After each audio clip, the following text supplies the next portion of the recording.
just gonna just members only. It's gonna be like a lot of trouble.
Say no to selling yourself out for a couple dollars.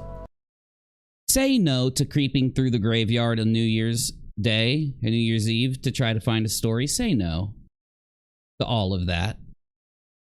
But while you're saying no to all of that, you could stop by and say hi to UNIRock. Hello, it's me. How are you? Good to see you. So I've got this little thing set up here. That way, like, you can see my mouse and you can see me type when you need to. And I can zoom in when I want to make a good point. Yeah. And then we can get our normal spot here. So I'm back for a little bit of a New Year's Eve stream. The problem is, I know a lot of you are going to be busy. I'm probably not going to stream too late because I'm going to be doing New Year's Eve, you know, stuff too. I might stream though. I didn't stream on Christmas. I didn't stream before or after Christmas. Also, Rachel informed me that some of you sent me some things. So we'll be deciding what to, you know, either do in a member stream or just in Discord or whatever here in a few days. And that's just because we're waiting on a couple things from a couple people. So either way, though, we might just go ahead and do it with a couple of them. We'll figure it out. But if you did, I don't know what you did yet, but if you did, thank you. I have a feeling, I have no clue what it could be, but I have a feeling it might be some stuff for the setup or maybe a gag gift. I know you guys have sent me like unicorn statues in the past when one creator was calling us unicorns. And I know you guys have sent me all kinds of stuff like a shirt with the lobster on it, the lobster roll shirt. So I don't know. It could literally be anything. But you guys are too kind. You're too awesome. We've got all kinds of stuff we can look at. Here's the deal. Here's the thing. You know, I've got everything. You know, I've got whatever I want to show you. I got it all ready and raring to go here. So, you know, we could go in and do this entire breakdown on the Crack is Whack convention. I could show you these different streams with all this crazy stuff in it, like Molly's story on the meet and greet being sabotaged. If you watched our last stream, you know that we had protesters go to Molly's meet and greet. And I've got some new information on that meet and greet for you, too. And now we've got Molly's official story. I won't get into it too deep because we will in a minute, and I want to give time for us to go be live first. Then we've got literally, and I watch. I'm out there. I'm in the live streams. You know, I'm watching. I'm around. I know what's up. You know, I got to keep my eyes looking everywhere. I know what people are saying. They're saying that Molly has taken a big hit to the money that comes in. And because of that, she's getting scared and she's trying to jump back and talk about Marvon and clickbait people in to hopefully get them to member up. Because we've got confirmation that Molly has, I believe, $10 minimum. It was $10, I believe, for you to join her channel. Now, it could have been $7. or $8. It could have been like because somebody was in a different country looking at it and it could have shown 10. Either way, though, the base number of members that she has multiplied by we're talking the lowest amount that you can pay to become a member with her, multiplied by the amount of members that she has, is at least $8,000 plus a month, just off memberships alone. Most people, if they don't do an actual kind of show or something, they'll do memberships at like $2. The average price of memberships is around $4 to $5. And then you give options for higher numbers. Molly's Patreon and Molly's memberships are very different because she wants you to join at a higher number. And I've always been like, what's up with that? But I think we all know. Anyway, she worries about Marvon. She is worried about him. She also posted and said, Marvon is definitely alive. Well, Molly, I've been saying that the whole time. It turns out, if you go back, and I don't want to just, you know, inflate my own bubble here, inflate my own balloon here. But if you go back and actually look at what I was saying on any of my streams, it came true. It was true the whole time. If I had one thing that was wrong that I stated, I would have corrected it. And I don't know why you think that no one's paying attention. Everybody is out there paying attention. People remember when a creator comes out and tells you that something's going to happen. They remember if you tell people something is a certain way and then you just turn around and it shifts. You know, you should have apologized for how you treated the news that Marvon had passed away. You should have apologized for spreading the misinformation that you spread. I mean, there's a million things that I would say you should do. Now, when I say that you should do it, I'm not telling you to do it. You are more than welcome. As I've always been very clear, you're more than welcome not to do anything we suggest or to take a single bit of our commentary or criticism to heart. You're more than welcome to, for anyone that we talk about. But the thing is, if the reason that we're commentating is because it would not help all of YouTube, because you don't really, the only damage any of you do is when you're out doing fraud raisers and manipulating or doxing. Okay, so the criticism we give, if you would listen to it, it would only help you. You know that mystery that Molly's trying to solve about why she went from like 15,000 a month down to like 10,000 a month down to like 8,000 a month, and she's scared she's going to just go lower and lower and lower and it's all going to go away. Well, the mystery to Molly, having her money come back and her be successful or even be slightly respected on this platform, that would only happen, by the way, with people that don't know what she's done in the past. But for new people, for you to be respected on the platform, the only thing you could actually do to achieve what you're trying to achieve is to listen to our criticism. So in the end, it's always the hook. It's always that circular thing. You know, we always could do a lot of things to kind of rag on her more. We do rag on her, but to rag on her more, we could do a lot of things to be silly or insulting or whatever we want to do. And I like being where we are because in the end, when they actually do have to look at what's happened every week or every month or every 3 months, they'll end up realizing, oh my God, we should have listened to him instead of attack him. We shouldn't have treated them like this. And again, I'm just an extension of the things you all agree with too. You know, like I think we're all at a consensus when it comes to this because we're not talking about complex subjects. You know, we're not talking about things that are overly complex or overly whatever you want to say. What we're talking about is basic treatment of other people and people being very evil, being very nasty, and scamming their asses off.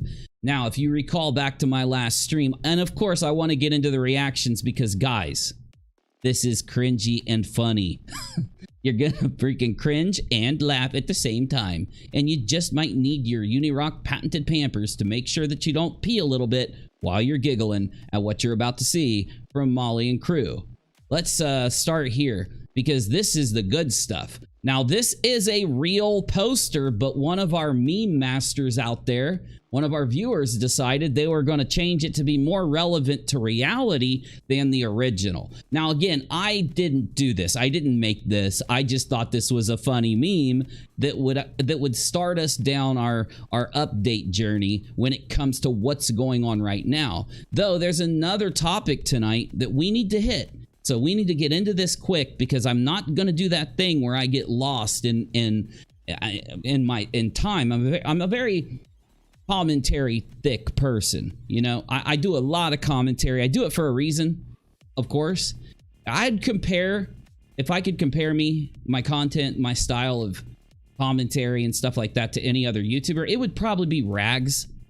I don't know if you guys know who Rags is. He does great videos. You actually have to watch the video though first. All of his videos are like an hour long, and he does really good videos. It's amazing because it really hooks you in and you end up watching the whole thing and you're like, how did I watch all of this?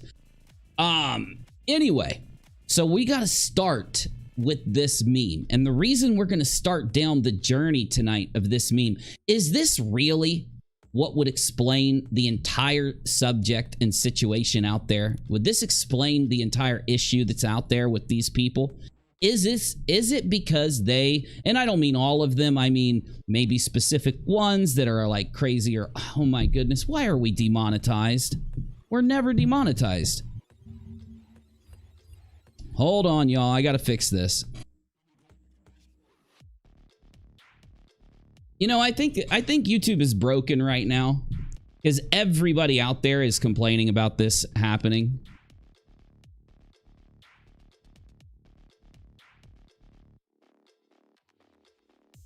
All right, request review. Okay, so basically what this means is if I want any of the notifications to go out, I'm gonna have to yeah, I didn't put anything in the title, anything in the, yep, everything's good there, title and thumbnail. And this means I'm gonna have to share on the community tab if I want the peeps to know we're live, because we're only gonna get like 10% of our notifications. But once we're live for a little bit, the numbers will kick up. The peeps will get noticed. All right, let me let them know. Share. We are live, no notifications right now. So if you want, oops, I don't want that in caps. So if you want to watch, jump on in. Okay. Maybe it'll help with that post that I just put out. I don't know. And it is the last day. What the fork, you're right. It's the last day of 2022. And I cannot fathom the fact that this year is over and that another year is beginning. But we're going to talk about the new year. And I'm going to do one of those cringy, like, this is what UNIRock's gonna do in the new year type things. That's later on. So the first part of the stream, just so if you want to decide whether you want to attend, and I know it's New Year's Eve, so there's not going to be as many people around. First, we're reacting and we're getting caught up to what's going on out there with a few videos from Molly, and it looks like I've got a video from somebody named House of Williams. I don't know anything about House of Williams. I'm not making a single statement on the person at all. All I know is I've got a video that I need to click through on that House of Williams has done. So we'll see what that's about. We've got two videos from Molly. One where she is going to explain how her meet and greet was sabotaged, and we've got her talking about Marvon and Dre again. And of course, everybody in the community has already said that they think it's because she wants the views. So let me see what you guys, did I curse in the first 8 seconds? I don't think I cursed at all. I'm really trying to not curse anymore in any of my stuff, whether it's an upload or a stream. So you guys are going to hear some really dad replacement words. I'm going to say things like doo-doo on a turtle when I want to say ship. I'm going to say things like what the fork instead of what the you-know-what, right? I'm going to be replacing words with really dumb other words, but I do that because it's the only way it's going to stop me from cursing, because I'm a soldier, I'm a veteran, and we have very filthy mouths. We curse all the time when you're on duty and when you're in the military, and it ends up sticking with you. And that's why if you meet a veteran, especially a sailor, they curse, you know, a lot. It's like a little meme, a cultural meme that's out there. So, hey, Tallulah. Hey, everybody. It looks like my community post is starting to let people know that we're live. So, you know what? I'm not going to restart the stream. This is a chiller, kind of more chill stream anyway. I do have an announcement for you, though, for some of the people out there that have been watching me for a while. I got good news. We're going to be playing Tarkov tonight. Now, I don't know if you guys think that's good news or not. It's going to be in the after show. We are doing an after show, and I am going to show you the new Tarkov. So for those of you that have watched us and like it when we do that, let the peeps know. Tell everybody what's going to be up. Let's get right into this, though. Man, we've got so much stuff I can look at. Let's just get this done real quick. Let me pull these images because we got some images.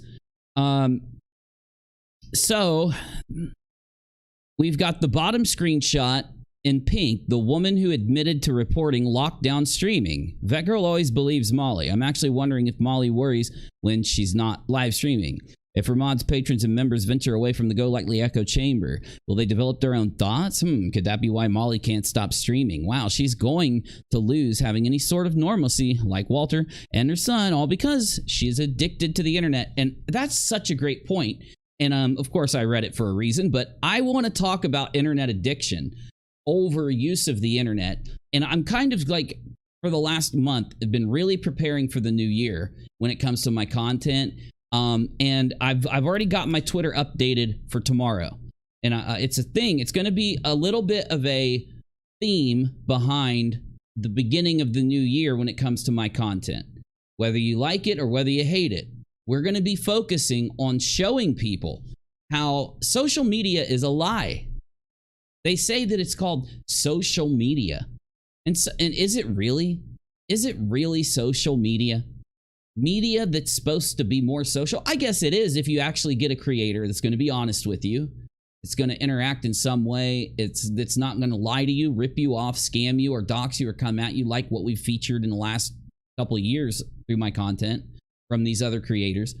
But what we look at, I can't call it social media anymore. What we're going to call it is anti-social media. But the question is going to be, is all social media anti-social media, or is just the toxic, just the destructive part of social media anti-social media? Because the word antisocial isn't just putting anti in front of social, you get me? Antisocial is more of a descriptor of a certain kind of life or person. You've got the word introvert and you've got the word extrovert. An introvert stays home and they don't interact as much and they're more shut in. They still have connections, yada yada. But an extrovert, here's the difference. Two different people walk into the same store, and one of them walks in and ends up seeing a couple people standing around and talks to them. Hey, how's your day? What's up, dude? I don't even know you, but how are you, right? And then you have a little bit of a conversation. You start laughing, complete strangers. You get along with them. You end up, okay, well, hey, you have a good day. Be careful. It's snowy out there. All right, buddy. And you leave. That's an extrovert. An introvert is someone that would walk in. If someone even waved or said hi, they might wave back or how are you? But they would definitely have more of a intra thing, kind of guarding themselves. They might go into the store and do what they need to do and just walk out as fast as they can. And I know those are more of an extreme example of both sides, but I'm just trying to make a point. And in the same manner that we have these different ways that people are, I do think that on social media, sometimes what you get is almost entire communities that are antisocial by nature. And they don't seek to do anything positive. They don't seek to do anything good. They don't seek to do anything productive or anything. They just are destructive. They're almost chaotic. And that would be the antisocial part of social media. I don't want to bore you. I don't want to get up here and just ramble about it because then I would chase you all away. That's what I do when I'm like on Twitter lives or when I'm on Discord or something. I just ramble my ass off on things. And yeah, it does help me kind of focus my thoughts for when I do upload or when I do present something to you on a stream. So I want to shut up and I want to get right into what we got to do tonight. But one more time, we're going to react or look at a couple things that'll get us caught up. I just showed you what they were. Then we're going to talk about the new year, talk about what's going to happen next year. And we're going to be talking about and looking at all of the scams that are still open, that are still not concluded. And I want to let you know which ones aren't concluded and what we're going to do either in covering or anything else when it relates to the open or not concluded scams that are out there that we've covered and busted ourselves or whatever. And then I want to talk about probably the most major scams that are in front of us that we already know about. Though, moving into 2023, I'm going to be showing you the worst scams of 2022. I'm going to be showing you the worst scams in our community, the worst scams outside of our community. We're going to be looking at news when it comes to scams. You know, I have a show that I always have done called Uni News, and it usually would focus on just social media in general or the world or anything like that that might relate to us or be interesting to us. And what I think I'm going to do is revamp Uni News starting on the 1st. That's tomorrow. And it's going to be more geared towards looking into scams or just anti-social media in general. Also, I'm going to be laughing at a lot of TikTok videos. I've been waiting on Navy because, you know, he's on break. He's on vacation, so he hadn't been around. But when Navy comes back, I want to show Navy a bunch of really funny TikTok videos and see what his reaction is. So these are things that are going to be happening really soon. But as for right now, let's get right into let's see what Molly has to say about Marvon and Dre out of nowhere, out of the blue, real quick. Most importantly, Happy New Year. I really appreciate any of you that have watched my show, whether you type in the chat, whether you don't, whether you just float by here and there. Thank you. I really appreciate you allowing me to bring you some content. And hopefully when I start to get back to tomorrow, putting up uploaded content for you, maybe, you know, hopefully you'll like it too, because I think it's going to take us into a new direction in the new year. And I'm excited for it. And I've put a lot of work into preparing for it. So, you know, it's going to be awesome. Now that I've said Happy New Year to all of you, it is 12/31 of 2022. It is almost 8 p.m. Broadcasting from the East Coast of the United States of America. I'm your host, UNIRock. Let's just get right into it tonight on UNIRock Live.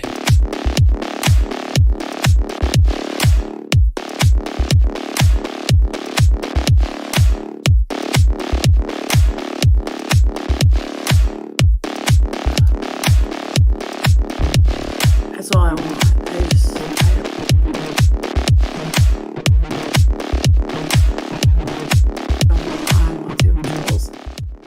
And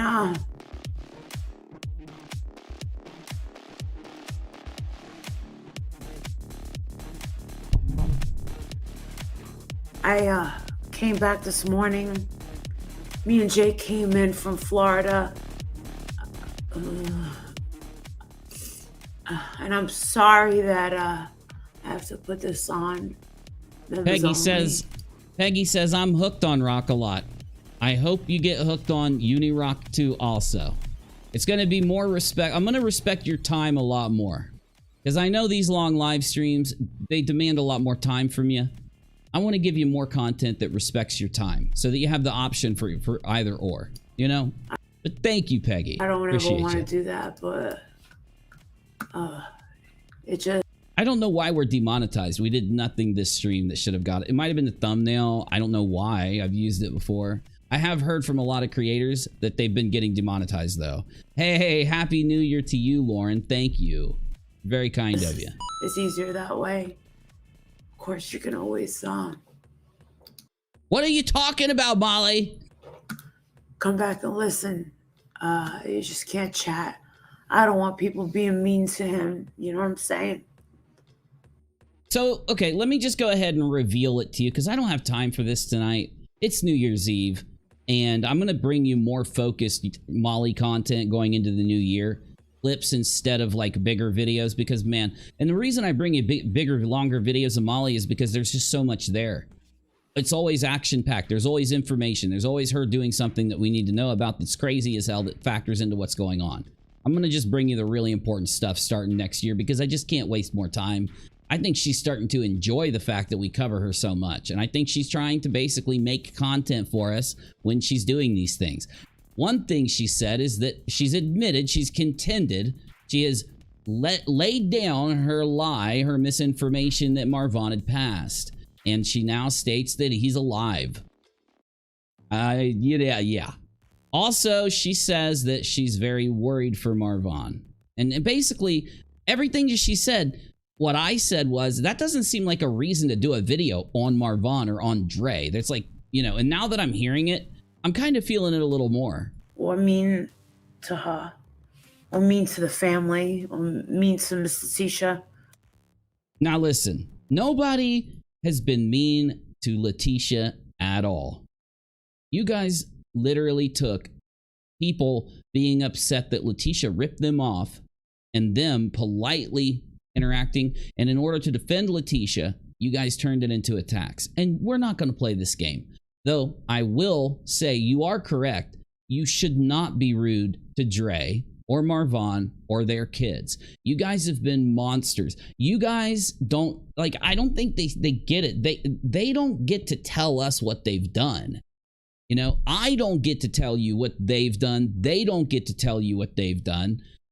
Basically, it's the truth is there. The reality of what they did is there. Whether they realize it. See, one thing I've been wrestling with is how deep do I go when I do these streams? Because I'd like to talk to you about crime and intent and how, you know, in order to judge whether somebody has done something socially wrong to the point that you'd lock them in a jail or the point that you'd restrict them from other people. In the basis of it, there are two things. I'm going to get it wrong, and I need to pull up my notes, but because I'm studying all this right now a little more. But one is intent, of course, and then the other is what they actually did or the damage that they've done or what happened. So what did they do, and did they mean to do it? Did they try to do it? Was it an accident? You could literally kill somebody and not get in any trouble, or you could go to prison for the rest of your life. So that's what I'm trying to say. The thing that makes that determination is, did you mean to do it? Were you being negligent when you did it? Did you decide to operate a very deadly vehicle in a very unsafe way? And then you're probably going to go to jail because you killed somebody, right? So the fact that you did something unsafe and you had the choice of whether to do it safe or unsafe. You chose unsafe. There was this thing that happened and now you go to jail. Now your life is affected, right? So when we look at what happened to Dre and Marvon and their kids, we can literally take what happened and look at the damage that was done, look at what like logically was affected there, and we can look at what you guys were choosing to do and what other options you had and whether you needed to do what you did or not, and then assign a true reality to the situation. So when we're going through a story, when we're looking at something unfolding, it's why you'll see me kind of sit back and just do a lot of criticism, because that is just the 1%. Us witnessing it happening on live streams is like 1% of anything. It's going to be looking in and seeing the destruction, the damage, the nastiness, the evil, the threats, all the craziness that happened, and describing it and proving it to people. That will also weigh against Molly, Goose, Letitia especially, even LB and Justin, and we can do the same thing when it comes to Bullhorn Betty and the other people that go around using a veterans charity as the front name for their charity to cause all of this destruction and chaos. So I don't think that I think that I'm starting to learn the difference between a narcissist and a regular person and someone who is, let's say, very open to being a victim, open to being targeted by people like Molly and Betty and others. So you've got regular people. These are people like us that sit here and we're looking at this like, we're not going to support it. We're going to laugh at it. And we're going to ask ourselves, like, how in the world do people like this exist? Because we can see all of those factors and we understand it. Then you've got people like Molly who are narcissists. She does all the damage. She chooses to go out and do what she does.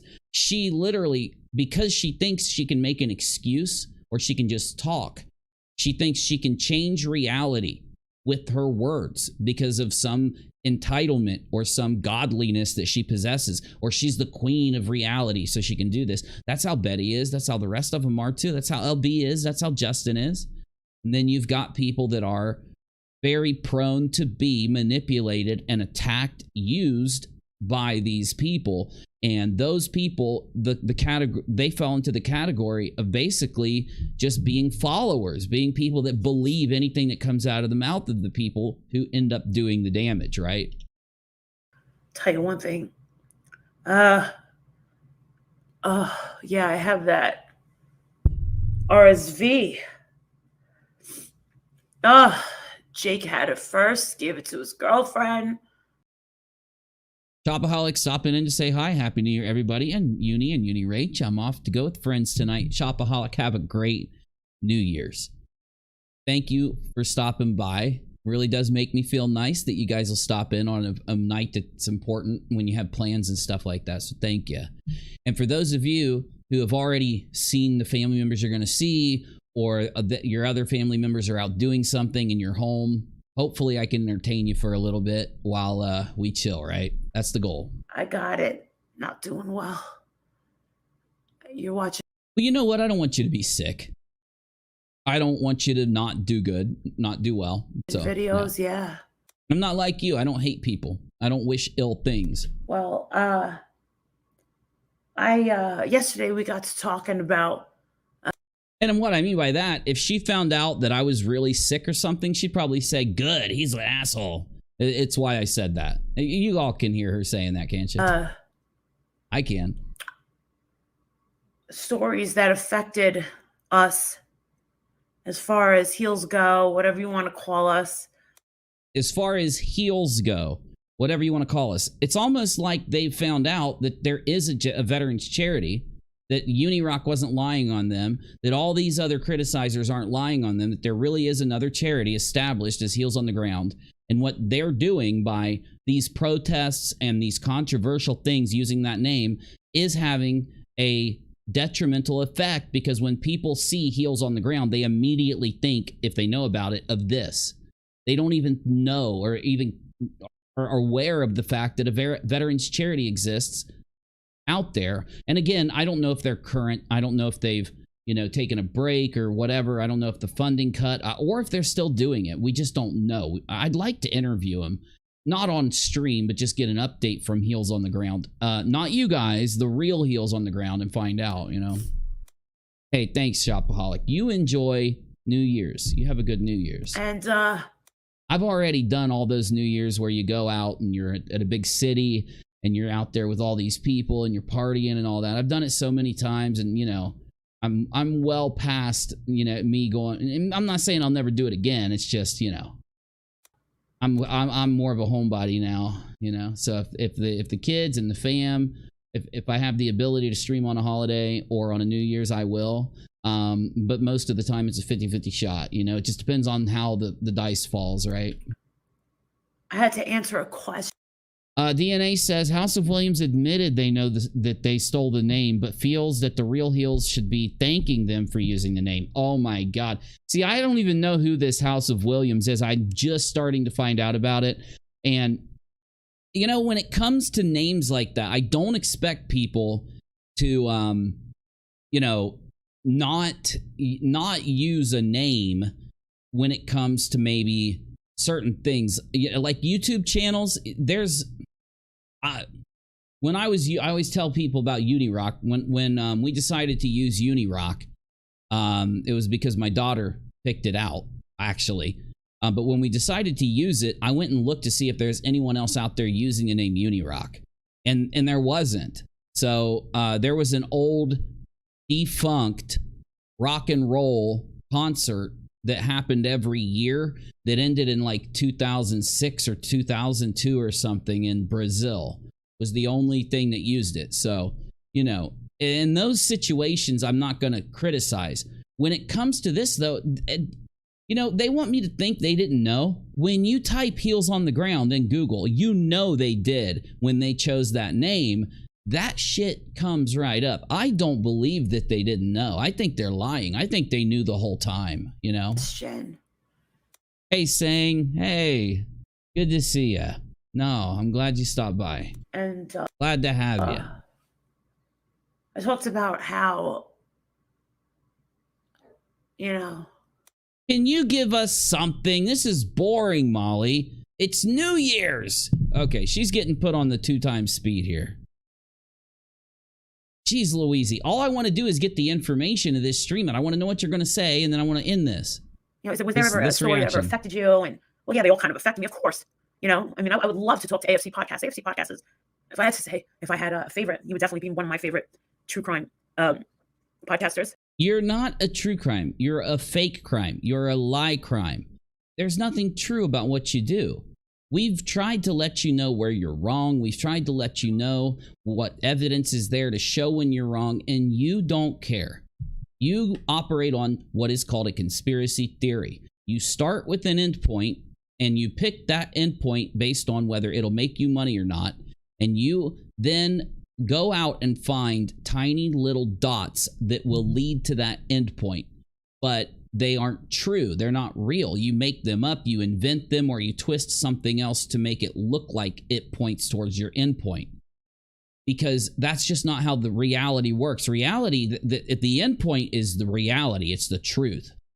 And if you don't know what is really happening, you have to have facts and evidence that lead you to it, not this fake shit that you guys operate on. And you guys have, luckily for us commentating on this, you've been doing this long enough that we can look at each of the times you've drawn a conclusion, and then we can see what took you to that conclusion. I spent months looking into this before I determined that this is your process. You do this on purpose. You go in and you see Dre, you see Marvon, you see what's happening, and you know that you can convince your audience to hate Dre if you put her out there in a certain light.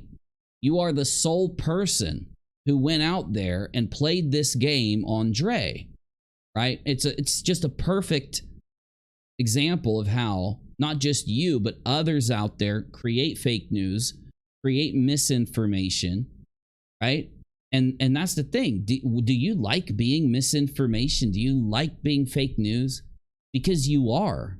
You are a conspiracy theorist. Used to love DNA says House of Williams, aka Mallory, is, dare I say it, more atrocious than Molly at times. Oh no. How many are there? How many of these ladies are out there? Because I found Molly. Not long later, I see that LB, because I bumped in her in the past, is in with all this.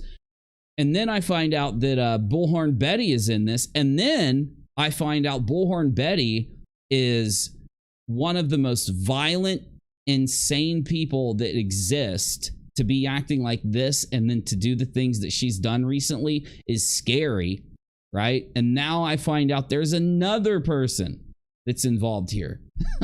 It's crazy. A victim, but he hates me. He thinks I didn't stick up for him. I can't stick up for someone if I don't know what the hell I'm sticking up for. If I don't know what the topic is, and I don't know what the hell I'm talking about, you know? That's literally how you operate. I'm not being mean to you. I'm just gonna, from now on, come in, I'm gonna drop it, and I'm done. You're gonna get hit with the truth that's out there, the proof and the truth, and then I'm gonna move on and just do other things, because you are just, you're not destined for this platform too long in 2023. You know, I can't lie on the stand if I don't know what I'm talking about, you know? But a funny little thing happened, and I happened to say, oh, Tallulah, no, you're fine. I get it. On camera, you know? It's okay. And I'm sure that one day they'll hold me to this, and I'll never live it down. The crappy thing is, you can't always get what you want, and sometimes, Welsh says, for your own peace of mind, I'd say stay away from House of Williams. I'm not even joking. Oh, God. God plays tricks on you. Because I've got a video that I'm supposed to react to that is House of Williams. So maybe we'll just take a look. But you know, I don't have a reason to care about House of Williams yet.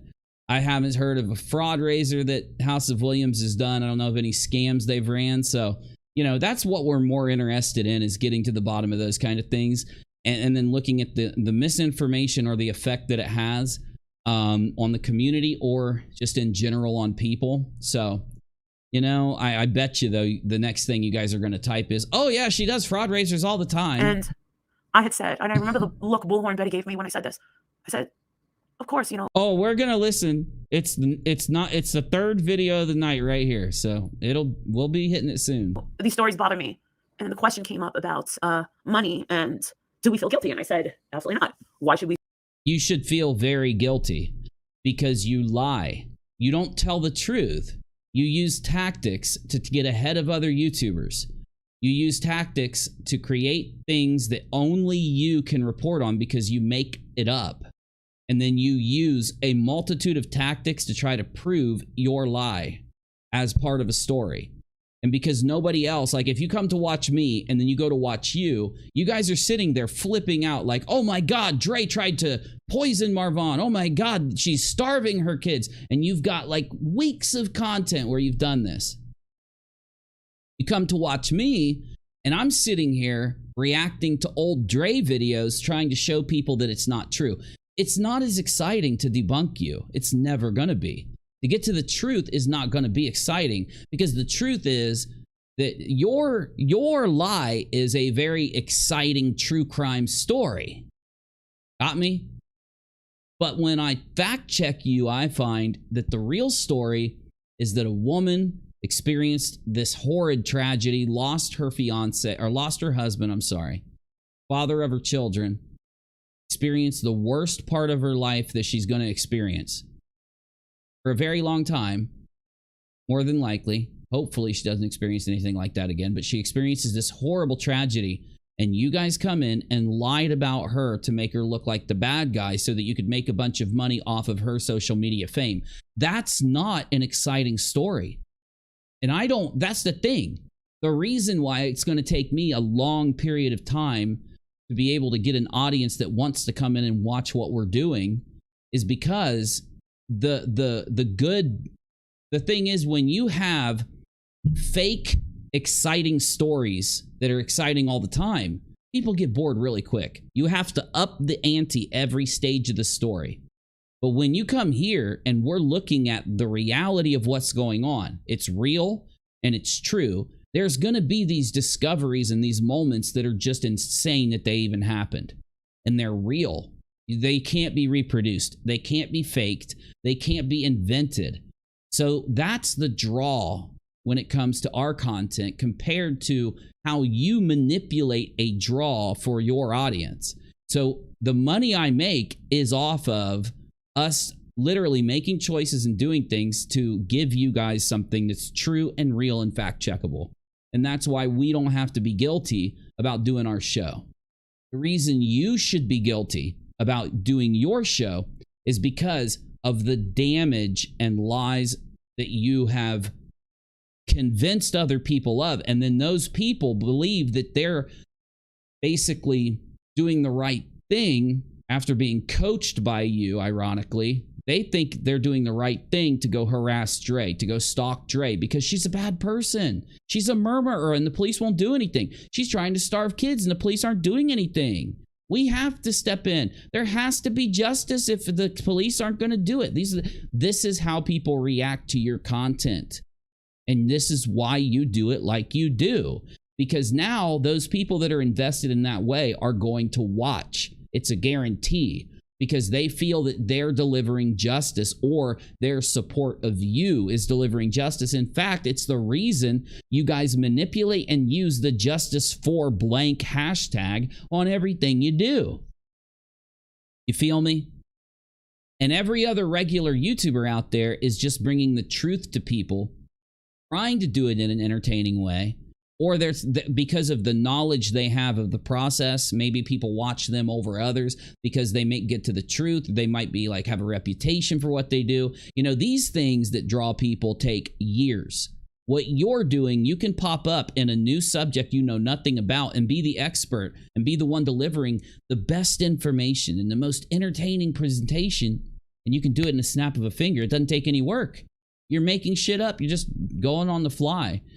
And you're just flippantly, chaotically causing the damage that you cause. Now, I'm not even going to talk about the doxing and the fraud raising, because you should feel guilty every single piece of those things. Like, those are just wrong from the core beginning, and they're wrong till the end, right? And you could even be sued or go to jail over what you've done there. You might get lucky and get away with it because this is the internet. It's early in the internet and there's not as many laws and regulations. The enforcement hasn't caught up. And so people get away with doing these kind of cyber crimes that we have recorded you doing. You've admitted to me that you've done. when I talked to you. If you recall, what was your answer when I said that you doxed people? Remember what you said? You admitted to it. So yeah, you should definitely feel absolutely guilty about every dime you make until you go out and do it right. Until you do it where your performance, your preparation, your expertise, your knowledge, something, your content is the draw, then you should not feel guilty about making your money. Now, the reason you don't feel guilty is because you're a narcissist, and it's the reason you act like this. And that's just a fact. I'm sorry. You have no empathy. And that's why you use Darvo in order to defend and accomplish the goals you set. Darvo. I talk about it all the time. The Doc, Misha completely agrees and is completely convinced on this. The fact that not just Molly, but every single scammer out there on the internet that has to use a more advanced, a more personal level of interaction in order to do what they do, to accomplish the scam that they're doing, Darvo is their number one defense, and it's their number one weapon.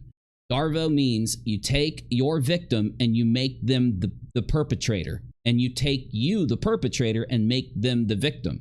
You switch these roles through gaslighting, lying, and all the things you do, all the tactics you use, so that you can pretend to be the victim and gain the benefits of a victim, and that your victim becomes the perpetrator and gains all of the negatives of being a perpetrator in the eyes of the people that you convince.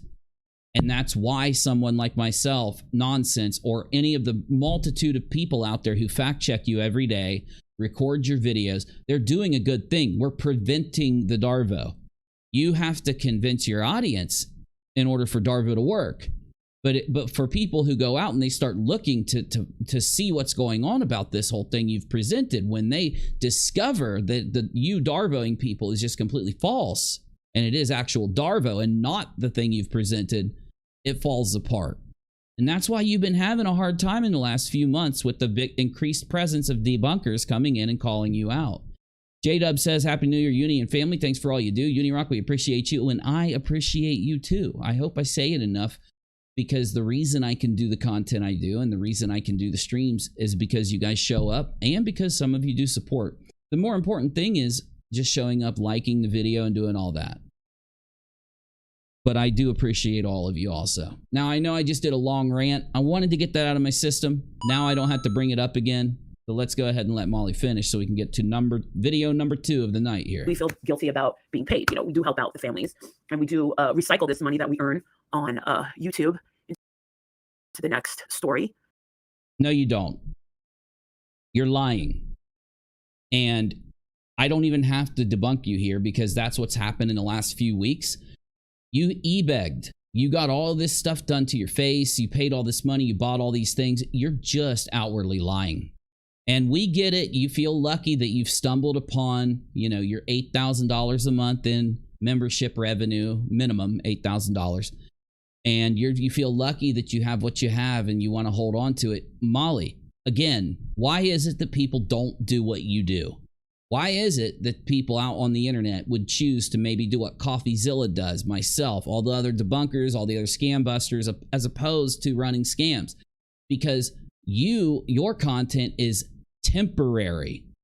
You have to have another Dre situation in order for you to be able to make the money you were just making.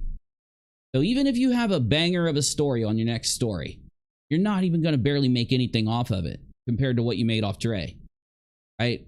Dre had all of these followers. You gained a lot of the followers you got because you convinced Dre's audience that she was doing these things they didn't know she was doing, right? And then they appreciated you showing them this truth and gave you a bunch of money that they would normally give to Dre. So your money didn't come from nowhere. Your money came from lying. Your money came from doxing, and your money came from fraud raising. When you put that fraud raiser up, every bit of the incentive you gave your audience to donate to Letitia, you knew they were also going to donate to you, because you were the only YouTuber that was trying to help Letitia. In their eyes, it's because all the other YouTubers are evil. That's what you told them. We're all bad. We're all evil. We won't help Letitia, right? You will. So you get some money and Letitia gets a bunch of money, right? You ended up getting $15,000, $16,000 that month due to this thing I'm just now talking about, right? You should feel very guilty. It was all lies. It was money that you didn't earn. You didn't deserve. You had to lie. Get it? And we've already proven this. We've presented you every fact to show what you were doing to Dre was a lie. And we've requested you to show the facts of what led you to do what you did to Dre, and you won't do it. You just literally ignore it and go on these giant breakdowns, these meltdowns you're having. And you know those meltdowns are being fueled by the fact that we are pressing on you, right? We know you lied about Dre. You know you're open to massive consequences and legal action from Dre if she decides to do it. I don't think she will. I don't think she will, because her life's been destroyed. She's picking up the pieces, you know? Molly lives in this entitled state. A lot of people do in the United States, that when they've got money, when they've got everything handed to them, or when they're out there and they've got that good kind of like dice roll of life. They're in Los Angeles, they're in California. They're so comfortable that the things they get upset about are the most trivial and stupid things you've ever seen, right? You've seen this kind of thing.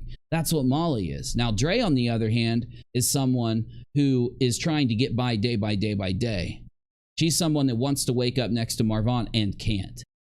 She's experienced this tragedy, this effect of mental health degradation, and this issue that humans have faced since the dawn of time. The fact that people do this to themselves, even when they have family, even when it happens. It's not a choice even that they make, more than it's the fact of their mind gets into a state where they do it. Doctors have studied this, and we've tried to understand it. You think that you've solved the mystery. You said that you know the reason why Marvon did it. You said it was because of Dre. You said that Dre hears all of this, and do you think she steps away and she can just function? You think she can, make choices and actually, rest through the day? I mean, she did. She was strong enough to actually hold her family together because she had kids and she couldn't let them down. But do you really think she's sitting there like happy every day? And it's that misery that she feels that you capitalized on. It's that extreme sadness that you monetized. But you didn't just do that. You multiplied it. You took Dre's pain and said, well, if I want to make all this money, I've got to cause Dre another 5 times as much pain and suffering. And you did it, right? You were torturing that poor woman for reasons we still don't know. I don't even think you know. More than in deep inside your heart, you'll deny in reality knowing why you did this to Dre. But you know deep down inside that you know the reason why. Because it was the only way you could make that money. And you know it. And people around the world donate money and they cheer us on. And they love what we do. And that's why we keep doing it. And with the Marvon Cray story, I hate to say this, but you need that charger. I had said before I ever heard of Andrea McCray and Marvon, before I ever heard of Letitia and Miss Wynette, and I did get some photos of Miss Wynette and Mr. Marvon Jackson Sr. the day after Christmas with little Miss Sassy. And they look good. They wished me a Merry Christmas. What the fuck? You just switched topics. What are you talking about? Your sentence didn't make sense. And they looked really, really good. Hey, can you get back to what you were saying, please? I had actually said, come on, give me a good story where I can help out. But for God's sake, please, I don't want someone to have to die, So you're telling me that before you stumbled upon the Dre and Marvon story, you're saying that you were sitting there praying, saying, hey, please give me a story where I can help out. I don't believe you. I think you were sitting there praying, please give me a story where I can make money, right? You were given a decision. I don't know if it was from the circumstances of the universe, karma, God. I don't know, right? I know what I believe, but I don't know what it is. Though you were given a decision, you could have made the right decision and you could have made the wrong decision. You would have made the right decision. It wouldn't have went as viral as it did. It wouldn't have blown up like it did, but you wouldn't have caused more damage. You wouldn't have lied on Dre and Marvon and the kids, right? You had that choice in front of you, and you chose to lie and make up this big thing to entertain your audience. It's the same thing you do every single story. It's what Betty does. It's what Justin does. It's what LB does. Why do you think Justin pulled up pictures of oh shoot, the other girl. What's the other girl's name? Kylie. Why do you think Justin pulled up pictures of Kylie while she's in the car floating, nude or just like, you know, not clothed that well, and zoomed in and tried to take the blur away and tried to see it? Because he needs that kind of extreme entertainment content in his mind. It's entertainment content to the audience. You know, these kind of weird things that we've seen, on top of the fact that there were people standing up, uploading the videos to YouTube, sending you the link saying she didn't starve the kids, and you just kept posting it almost in defiance. It was like you were trying to say, don't you dare debunk me. Then we tried to prove to you that you were lying about every other piece of the story, and we gave you hard evidence of it. We gave you literally video upon video of them living the opposite way of what you were saying. We gave you information on their diet and what they were doing and all this stuff, and you just lied about it. We don't know why, other than pure evil. Unless you're possessed by a demon, if you're going to say you didn't do it for money, then you just did it to torture the poor woman. What did you do it for? Because again, if you don't want to get up, if you want to talk about Marvon, you could actually do what we've done and learn the whole story, every single piece of the fabric of that story. That's why my audience supports me. It's why my community is what it is, so that we can actually do this. We learned every single piece of the story. We made sure to find out whether it was possible that she was doing the things you said. We had every intention of calling her out. The proof is on UNIRock too. I did an initial video telling you all this. And when I found out that you all were lying on her, I thought I could give you the information and you would say, oh my God, thank you. Let me go correct the lies I've told on my channel. You got angry and kept posting it in defiance of the debunk. You get debunked. Someone proves that you're lying about these stories. Betty, Justin, you all do this. Someone shows up and they say, no, hold on. You're not telling the truth. Here's the proof. Here is actual evidence that proves to you the truth. You ignore it, and then you dox and lie and attack those people. And we have all of it. We've shown it all. That's why there's a value to our content when we document people like you. It's why we have to stick to our process so that months down the line, my process, I told you in the very beginning, I'm going to do things different. It's going to be weird, but they are not going to be able to gaslight by the time I'm done. They will not be able to lie about what they did and how they handled a story, and they're going to have to admit the truth to some degree, or we'll have the truth recorded in the streams. And these streams are going to be long. It's going to take a lot of time and effort, and we're going to put it all down.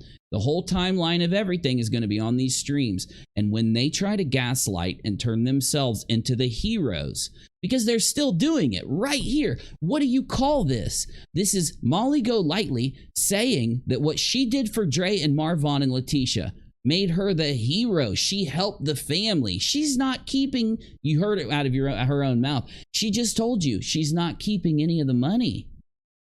She's not keeping any of the money when it comes to that $18,000 in a single month just off of a YouTube paycheck alone, and not only the other 18 or 20 off the other means. She didn't keep any of that. All of that goes into the next story. Yeah, right. You could have paid for Letitia's lawyer. What did I just do? I just did something. Someone clinging on to life. Do you know how that messed with me? So now you're the fucking victim. Marvon's not the victim. You are. You just said that Marvon is clinging on to life through the story. Do you know how much that messed with me? What? You? How much did that mess with Dre? Or the children? The people you attacked? The people that you lied on? The people that you made your money off of? Their business that you tried to destroy in order so that you make a little bit of money off of it? But you're the victim? You are the victim. Marvon is clinging to life, and it affected Molly so bad. She needs your money and she needs your attention and she needs you to reassure her because she's the victim. I had actually said, come on. Jessica says she's extremely jealous of any beautiful, successful woman, and that's why she hates and tries to destroy them. I completely agree with you. 1000%, Jess. Also, I think she does it to make money, yeah, and destroy them. She feels better because, you know what it is? I think I've discovered it because you know that I've been doing this like thing. And I told you I'm doing this series on Molly, and I've been working on the beginning of it, right? Well, I've discovered that Molly had somewhat of connections and a chance a long time ago.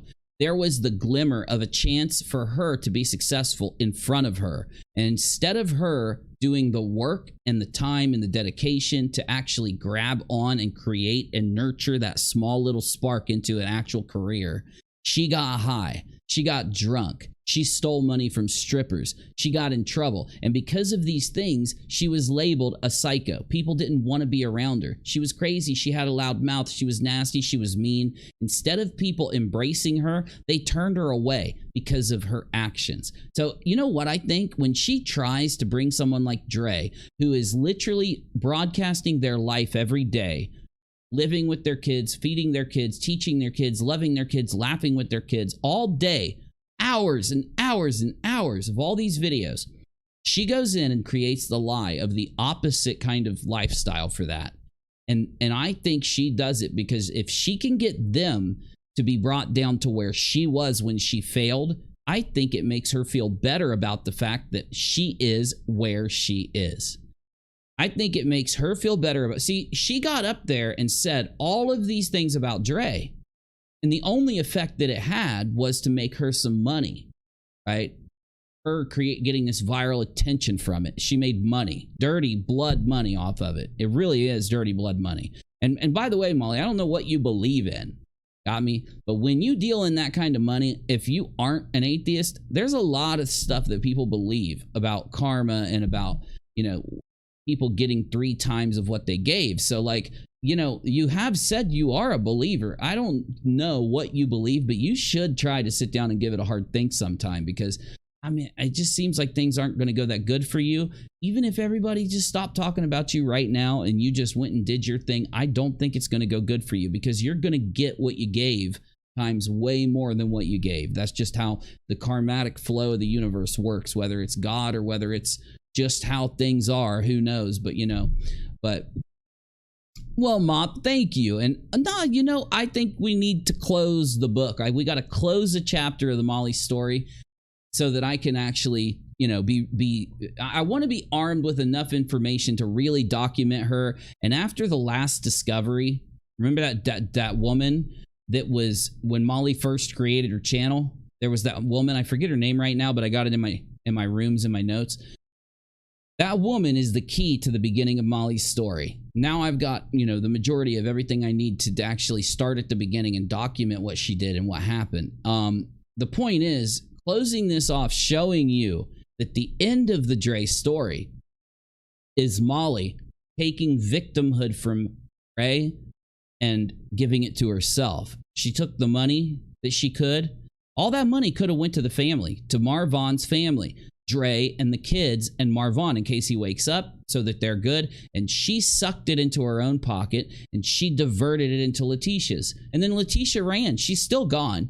You know, you want to bring up Marvon and you want to bring up Dre and you want to bring up how you're the victim of the fact of what happened to Marvon. Literally what you just said. How you don't feel bad about what you've done or the money you've made. Okay, fine. But why can't you talk about Letitia? Why can't you get up and tell us where she is and where the money is? I mean, that's all we need to know.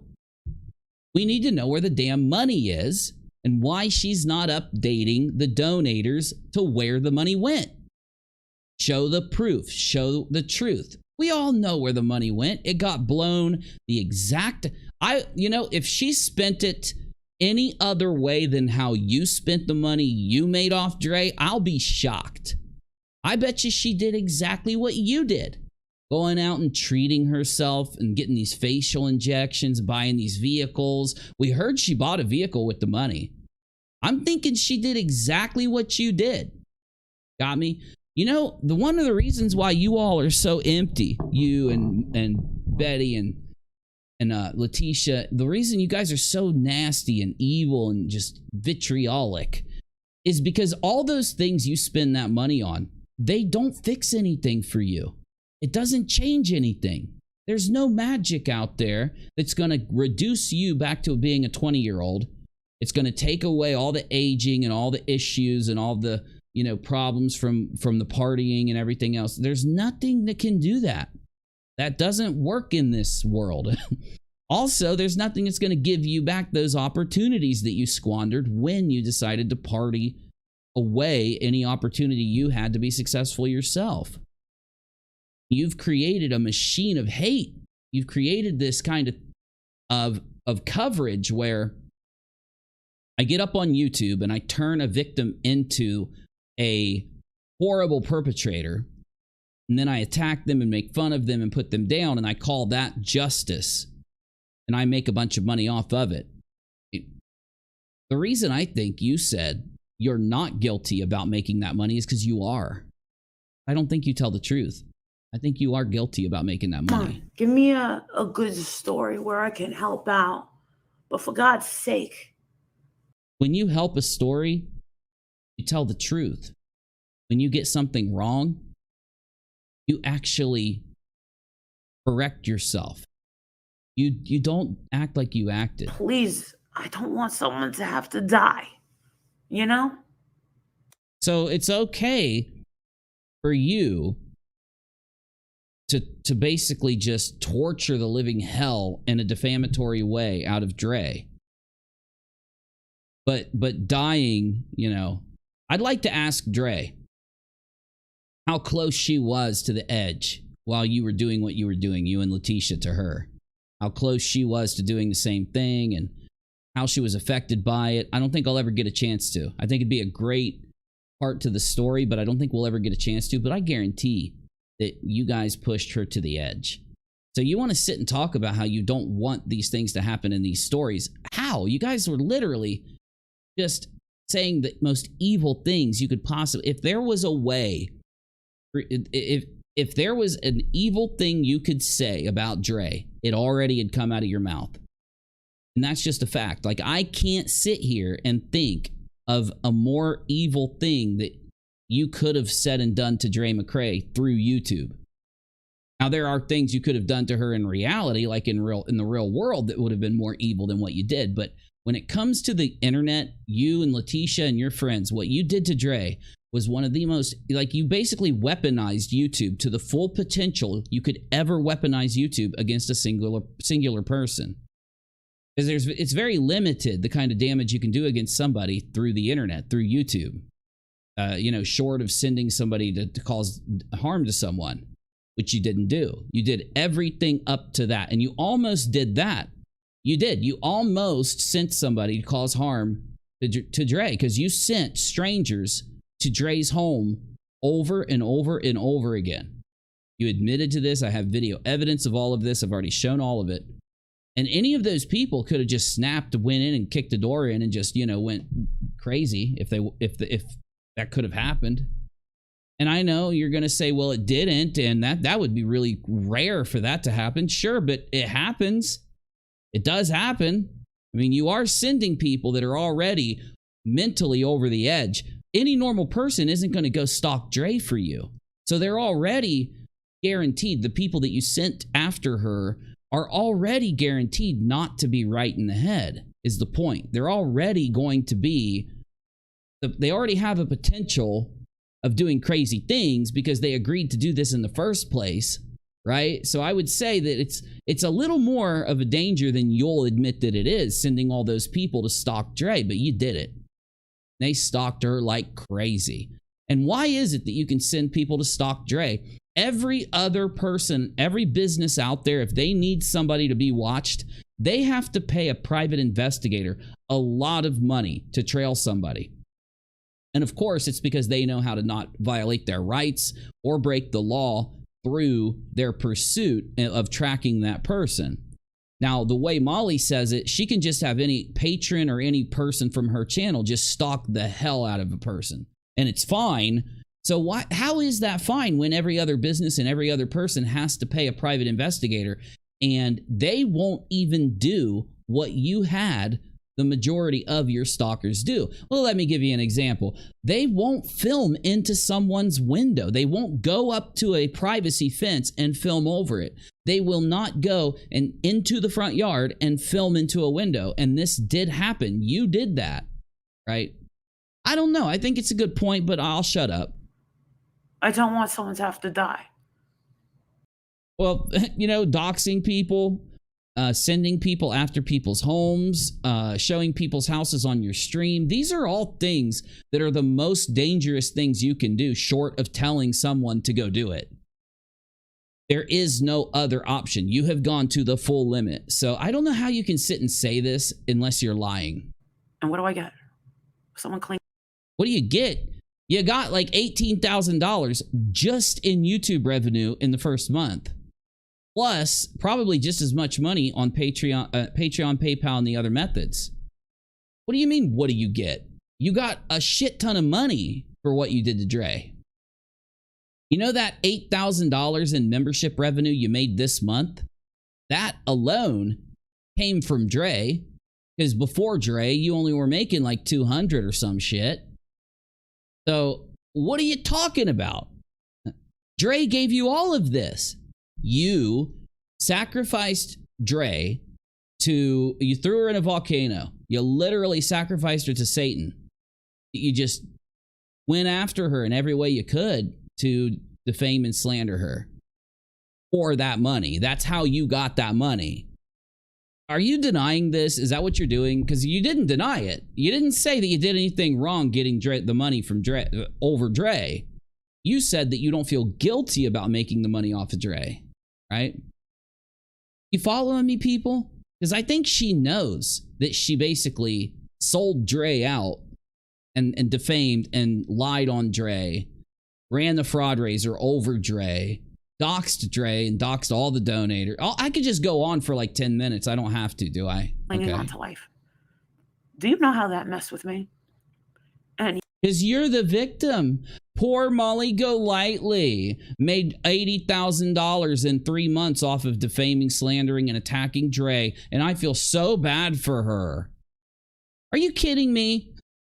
Are you just trying to end the year in the most crazy way humanly possible, Molly? And here I am all these months later, and I think about Marvon every single day.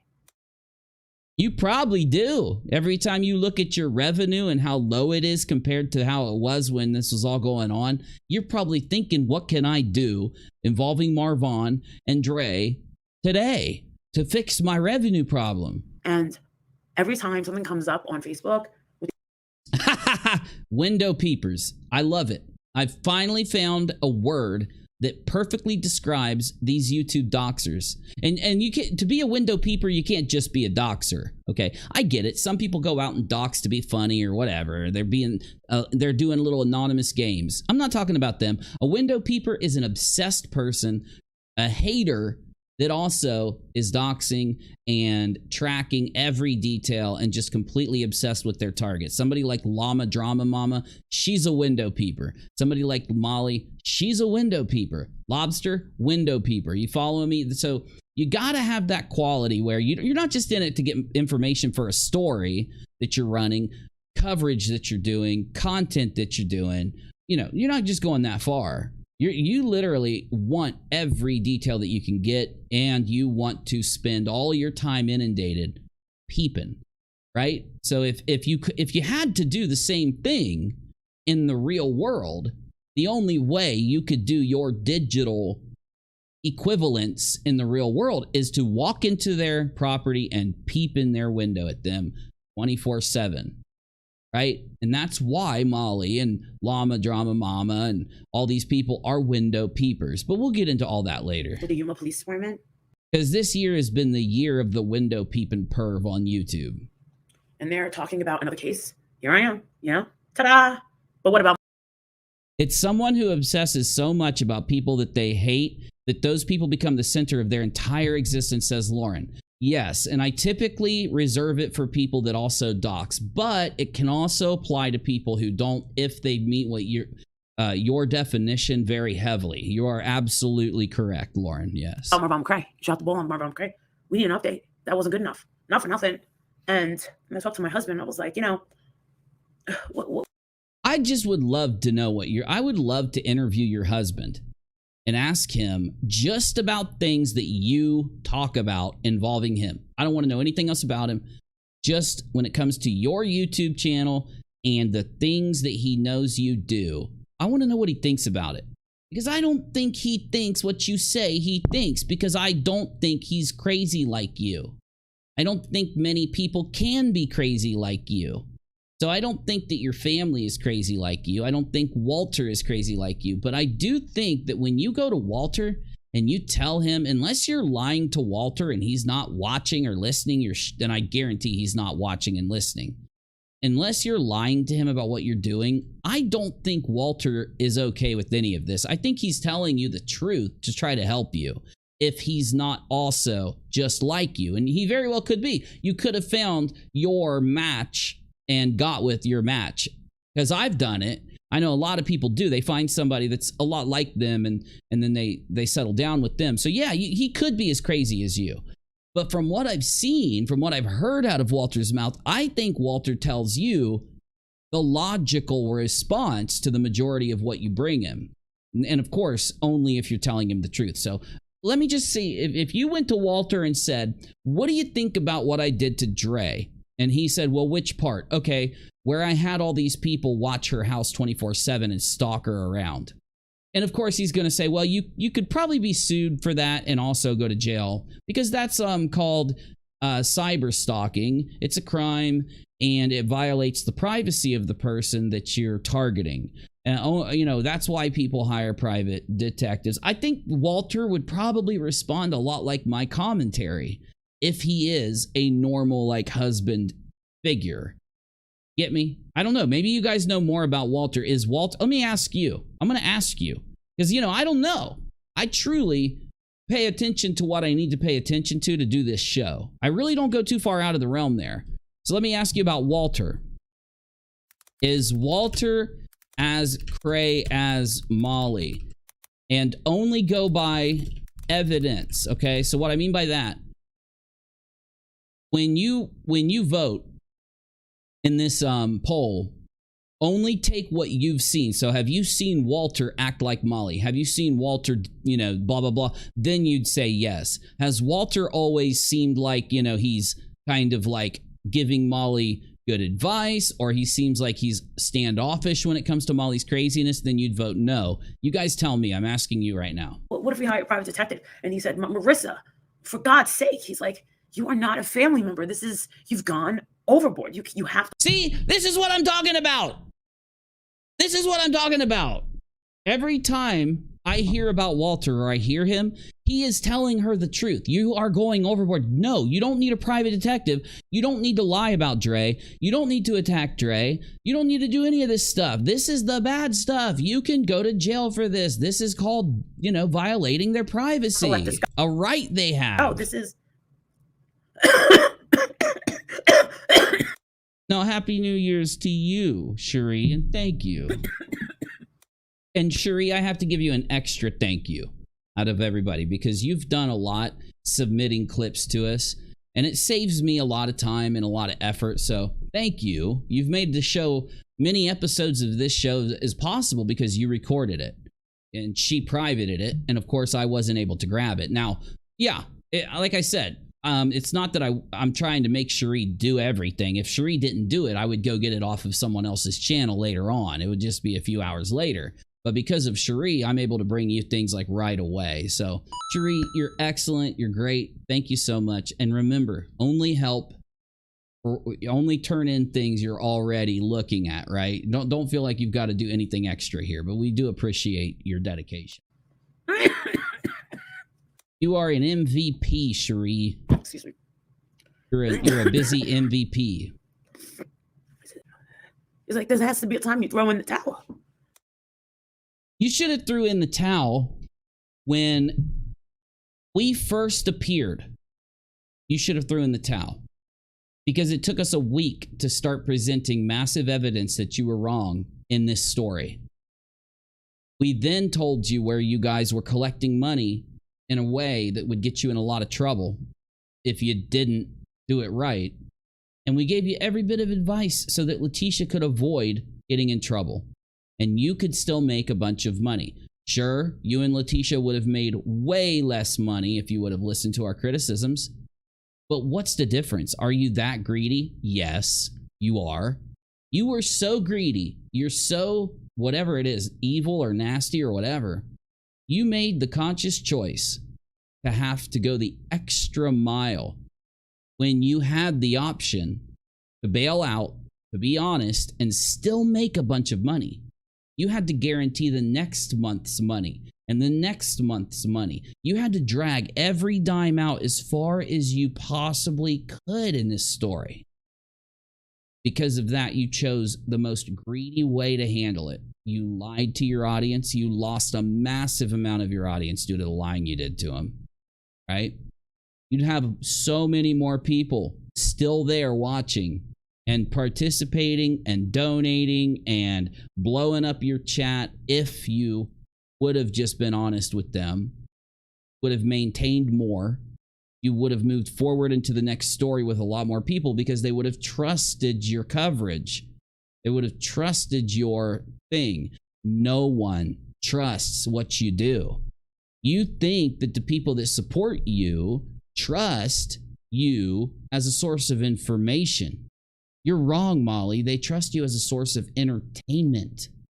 They know. It's almost like if Jerry Springer was an internet show and it was real instead of a lot of it being staged. Feel me? So Jerry makes all the money through the donos, and all the people that come on and they hit each other and they attack each other and they do all these horrible things to each other are real people.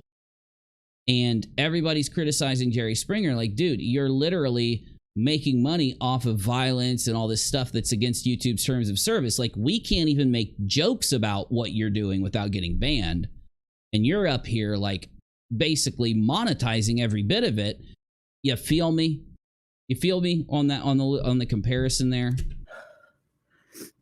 And I'm like, you know what? Listening to all these junky channels where they say Letitia never went out there, Letitia never got a lawyer. Yes, she did. Molly, I don't know what it is that makes you act like this other than pure narcissism and pure pathological lying. We have never said she didn't go. We said that we have proof she went once and that she only stayed for a little bit of time and then left. That's factual. She admitted this. You admitted this. We've got DMs. We've got all the proof. And I know you hate it. You hate that you can't gaslight this. You also, what was the second thing she said here? Junkie channels. She didn't get a lawyer. We do believe she went and got a lawyer. We just don't believe she paid the damn lawyer. We think she sat down and talked to a probate lawyer about getting Marvon's money and Marvon's all the other things she could get. I think that when she saw the lawyer, it was centered all around the amount of money she could get of Marvon and Dre. And I think the lawyer she went to told Letitia that she could only do a minimal amount for her because Dre is the wife. She has the rights. And on top of that, because Letitia signed away all of her rights when he was 1 year old, she doesn't have the pull that a mother would have. She's walking into court as a random citizen. There's no other legal right for Letitia. So Letitia, I believe, was told by those lawyers, you have no chance of getting anything unless you go to the police, they do an investigation, and they bust Dre on what you're claiming she's done. Nothing. Right? And I think Letitia paid a consult to that lawyer and decided not to pay the lawyer the rest of the money for that lawyer to start doing any work. Because a lawyer can't lie to you and take a retainer and keep the money and then say, oopsie, I couldn't do what I told you I'd do for you. They'd need to give the retainer back to Letitia. We don't know whether Letitia gave the lawyer money and then got the money back. We don't know if Letitia, we don't know if she just went to a consult with a lawyer and then fooled you guys because you're this dumb. But I'm telling you, we have the proof. We can go to the court website and see what Letitia filed for Dre and Marvon and the grandchild. And guess what it is, Molly? Nothing. Zero. Also, Letitia needed to file right away. Her main claim was that Marvon and the grandchild were in danger. I feel like a broken record.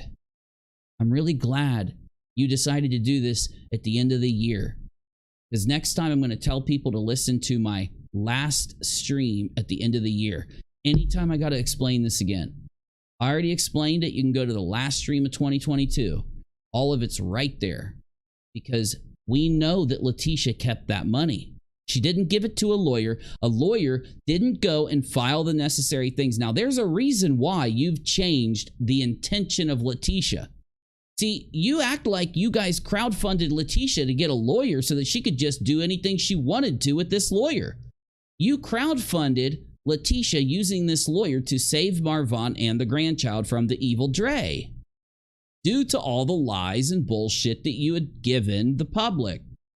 The public believed the lies and the bullshit, paid the money to get the lawyer to do this, but because Letitia walked into that lawyer with lies instead of the truth, the lawyer couldn't do it. So Letitia kept the money and bloop, disappeared. And we've checked recently to see if Letitia filed. We've checked recently to see if Letitia went to court. We don't have any of it. There's nothing there. It's almost like she didn't even go to court for the summons. It's like she dipped out on it. Lauren says, if Letitia had spent that money on a lawyer, why did they all refuse to show any receipts at all? Molly knows she's completely full of shit. Well, that too. Again, though, when you first pay a lawyer, it goes into a retainer. And a lawyer, again, as you know, can only take a retainer for what the lawyer can legally do for you. The lawyer just can't steal your money, or you could go to the police and get that lawyer in trouble and get your money back, right? So the point is, what Letitia and Molly, they were literally so dumb that they just don't understand that we can see the effect. Like Letitia paying that lawyer, we don't even need the receipt, right? We would need a receipt to show how much she paid the lawyer, but whether she paid the lawyer, we don't need a receipt. What we need is to be able to go to the court website and log in and see that she filed in court the necessary things to do what she promised she was going to do. So the evidence that Letitia got her lawyer was public, thankfully, that she got the lawyer, not of how much she paid the lawyer. We would know that if she was going to do what she promised, it would have taken a good amount of money. That lawyer filing for what they needed to file in order to help Marvon and get Marvon away from Dre in order to help the grandchild, that's a lot of stuff. You know, because of the extreme nature of what needs to be filed, it would be a lot of paperwork, a lot of legal work, because that lawyer has to overcome all of Dre's rights as the wife and mother. And again, Letitia didn't have the benefit of being Marvon's mother. According to the law, Letitia was not Marvon's mother. She's just a random civilian. Why does she have a right to do any of this when there is a mother there, Dre? And that's another part of this story that's going to be a major part of my documentary, is that Dre was basically the Letitia of the situation for the grandchild. The grandchild was one of the major pulls too. The fact that she's starving the kids, that whole thing was there in order for them to frame Dre, as we all remember, frame Dre as this child, a boo-booer. And she's a boo-booing all the children because she can't just a boo-boo one and not all the others. It wouldn't make sense. So she had to boo-boo all of them. The only thing they had to use against Dre, they didn't have anything to use against her. They had all these videos, all these recordings, and in them, they had nothing to use against Dre. That's how, like, best behavior that family was. You put any other family under a microscope like their family was, they'd be fighting like crazy. You'd be able to go in and grab certain fights that look really bad and present them as if you know, Dre is just the worst person ever by grabbing a couple fights, right? There wasn't fights to grab. None of it was there. But there was hours upon hours of actual family time. And in order for them to, like, because of how, let's say, due to how positive of a mother figure Dre was, their only choice to frame her as an aboo-booer was to claim that she starved the whole family. It really did affect the way that they had to manipulate this story, because they were facing Dre being their family was a very tight unit. And it was very hard for Letitia and Molly to come into a tight family unit and to create the disarray and the lies and the abuse and the all this other fake stuff in order to turn her audience effectively against Dre. Molly and Letitia needed that audience to be fully against Dre, so that when they present the fraud raiser, they have a reason for the audience to turn that dedication against Dre into the money. That's what they monetized, right? They monetized the defamation. They monetized the slander against Dre, so that they could increase the amount of passion and the amount of giving that people that were so drawn. People were so drawn to help because they didn't want Dre to cause this damage to these people. So what do they need to do? Like, you've got Dre. She looks like a great mother in all the recordings. The recordings are very long and very prolific.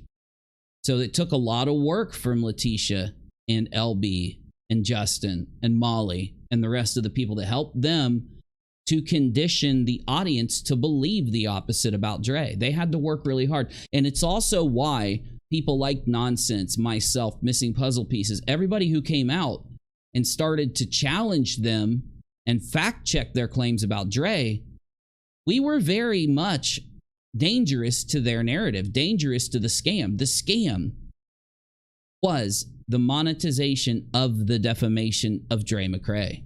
Very unique story. It's a very, I'd say, it's what Molly wishes she had.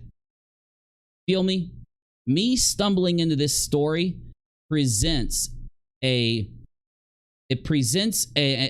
opportunity for me. All of this is material for me in a video, in content, whether it's live stream or video. It's content. And you just heard Molly. She's praying for content. Please give me content, content gods. That's how she started this whole thing, remember?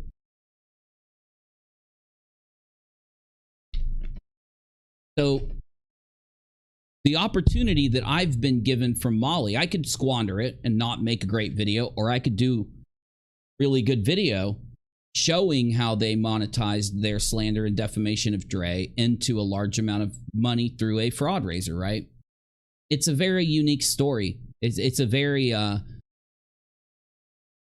it's complicated. It took me months to be able to get to the bottom of it and to learn every single piece of it to where I can cover it effectively. I think I'm going to do a really good video from it. I hope I do. You know, I could do what Molly's doing. Pray to the content gods. Help me organize this massive amount of content that's been created by their insane decisions.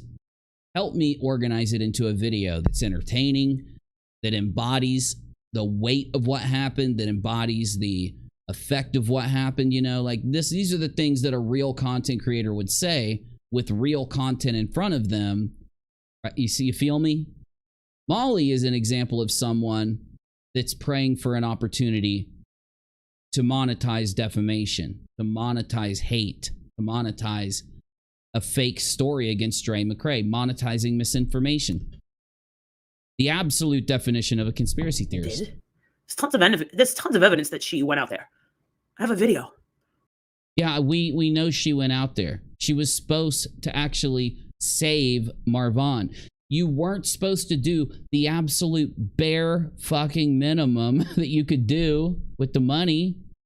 The money, all of it was supposed to help. We thought Letitia was going to be Supermom for the first time in her life. And she was going to go down there and sit next to Marvon, but she didn't. Dre did. Dre did what Letitia was supposed to do. She picked up the slack for Letitia. Letitia was supposed to go get a lawyer and then use that lawyer to file a shit ton of very expensive lawyer work in order to help the grandkid and help Marvon. She didn't even fucking pay the lawyer. She didn't even file the first thing before she ran off with the money. You see, months ago, Molly, I told you that eventually the story would come together and it would coalesce into the truth. And we'd have the whole thing. And we could back it up with loads of evidence. We could back it up with loads of, videos and proof. We have all of that now. I am now inundated in the story to the point where I can counter all of your lies and misinformation about this literally off the top of my head. This is what you and Letitia were supposed to do against an abusive, evil Dre harming the grandchild and Marvon. You both decided you were going to go run around in hotel rooms acting insane out of your minds on God knows what, e-begging for more money when you make over $10,000 a month. Still, to this day, you could have been helping Marvon, but instead, you were in that hotel. Instead, you were mummifying your face. Instead, and I could add every single thing we've seen you do. Now, do you understand my content yet? Now, do you understand why we do what we do? It robs you of your power because we present the truth. If your power wasn't gaslighting and lying, we wouldn't be able to do it because all you exist on is gaslighting and lying. We can come here, put a lot of work into putting the timeline out there and showing the truth of what's really happening, and you lose the ability to gaslight and lie. That's why my advice to you this whole time is to just tell the truth, apologize, correct yourself. Not for Dre, not for me, not for a hater, for you, because your audience needs that from you now. They're hanging onto this thread that you're not just openly lying to them and that maybe you also have been fooled by Letitia. And every time you talk about this, that thread gets weaker and weaker and weaker. More of your audience realizes the truth that you and Letitia and your friends all did this on purpose. Oh, wow, everybody, all the people out there, they're just haters. They're just defamers. You are the defamer. You did this. I have a video of Justin has it as well. Miss Letitia got so angry one time. Listen to the tone of her voice changing, right? Night that she sent us this video and said, "Can't take it anymore. Justin," and Molly, go ahead, put it out. And Justin came up and said, "No." What are you talking about? You're making all this up. Letitia wasn't going to just go down there and say hi to Marvon. That's not what you raised the money for. She wasn't supposed to just sit down and wave at a lawyer. That's not what you raised the money for. You're lying right now again. No, we're not giving them shit. It's a trap. Molly, you hang on to that video. Don't do it.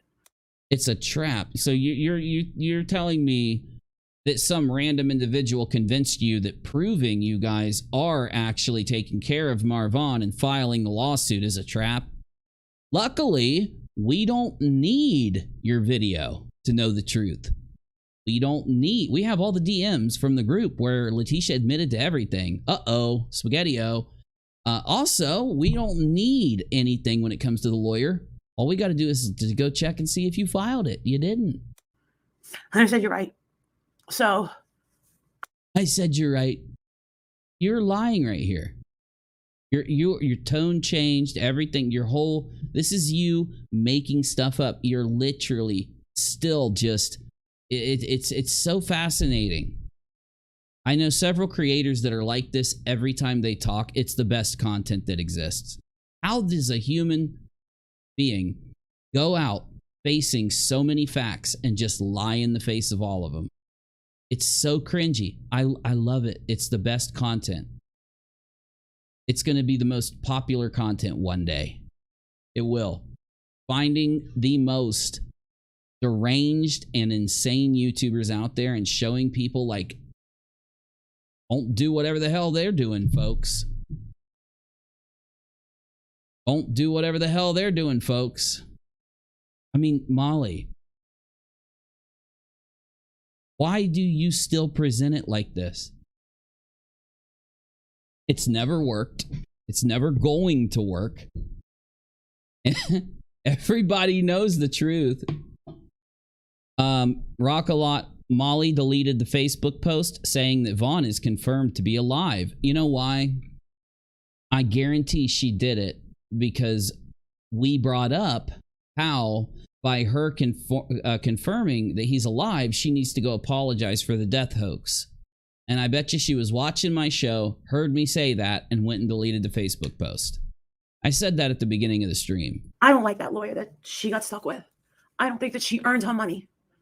I don't think it was right. Earned her money. So that's what you think a lawyer does, Molly. Have you never paid for a lawyer? A lawyer charges you hours. They charge you for the work they do. Literally. They don't just take your money and write you a receipt. The receipt is for a retainer. That money isn't the lawyer's yet. Then the lawyer keeps it in an account and does work. And then that money pays for the work that's done. If you fire the lawyer, you get your fucking money back for any work that wasn't done. So if you are going to claim that she paid this lawyer, then you're protecting the scammer lawyer. Now you're claiming that a lawyer illegally used their job that they could use to make tens of thousands of dollars every few days, every month at least, right? Because even bad lawyers make a lot of money when they work, even the lower ones. Get me? They all have a high hourly wage compared to everybody else. Got me? And you're now claiming that Letitia handed all of that fundraiser money to a lawyer, and that lawyer said, I'm not doing any work for you and I'm keeping all the money. Whoa. Why didn't you turn her in? Why in the world aren't you turning her in? Why aren't you exposing her on social media? Why? Quit lying to us.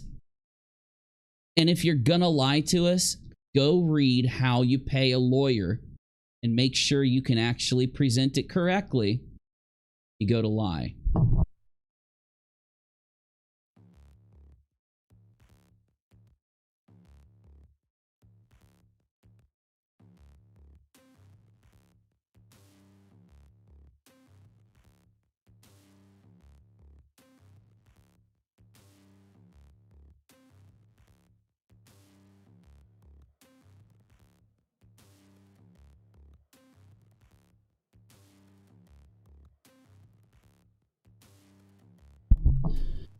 Sorry, I just had a craving. Wanted to see if we could get a pizza. I just needed a pizza. That Dre went to those extents to make that family have to go out there and... Oh, hold on now. So now you're trying to take your fake presentation of this lawyer's job and how they conned you, and you're trying to now put it on Dre. It's now Dre's fault that the lawyer ripped off. Oh, wow. Have to. Okay, you know what? I can't do it. I can't do it. She's devolved into literally just lying. Like she's just devolved into lying. She's just outwardly constantly lying and coughing and snorting and hacking. So let's move over to this one, because I mean, every response from me is just laughing at her lies. This is what really happened. Even though we've got a video that shows us everything that happened that night from the protesters' point of view, the people that went to protest Molly, and then Molly, who live streamed in her car. Even though we know exactly what happened from both sides with video evidence, we're going to get the real reality. Oh no, those two video recordings aren't enough reality for us. We need Molly to tell us how our eyes and ears betrayed us that night.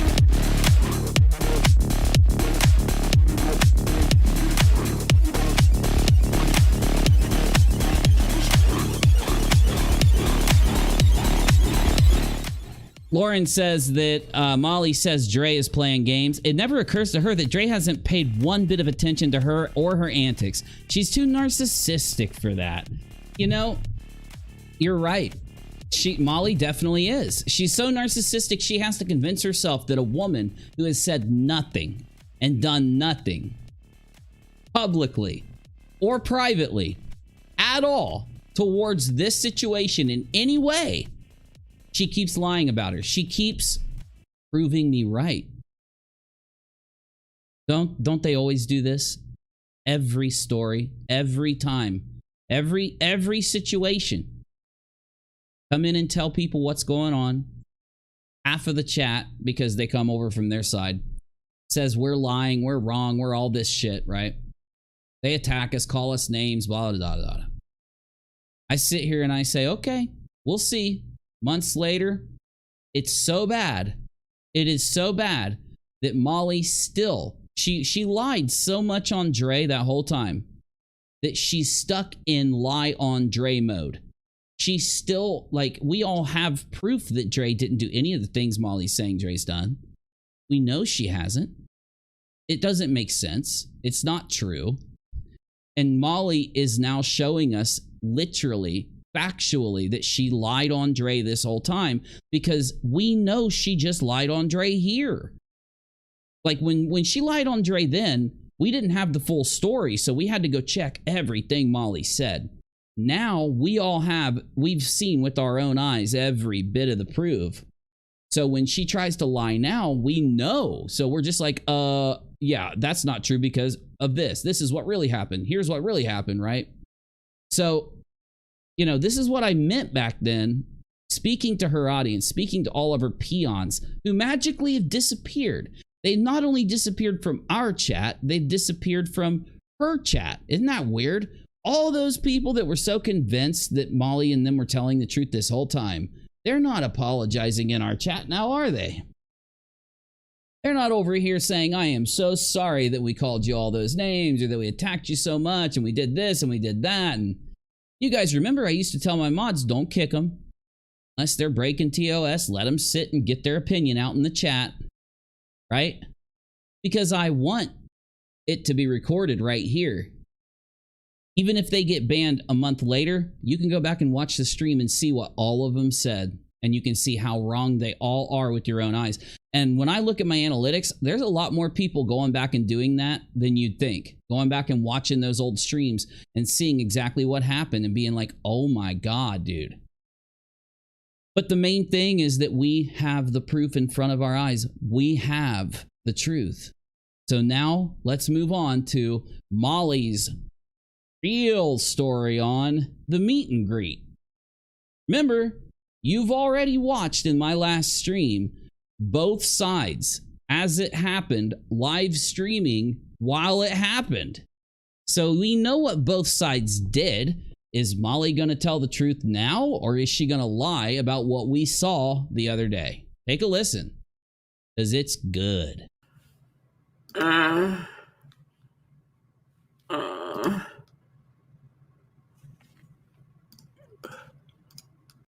keep trying to dodge the kiss that she keeps. Every time I look at the screen, she's blowing a kiss at me, and I'm trying to dodge it every time. Like, no, stop it. Get it out of here.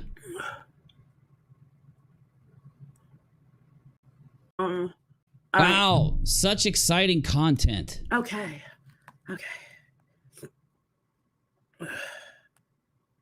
All right, so we are live with my sister who was at the meet and greet yesterday with her son.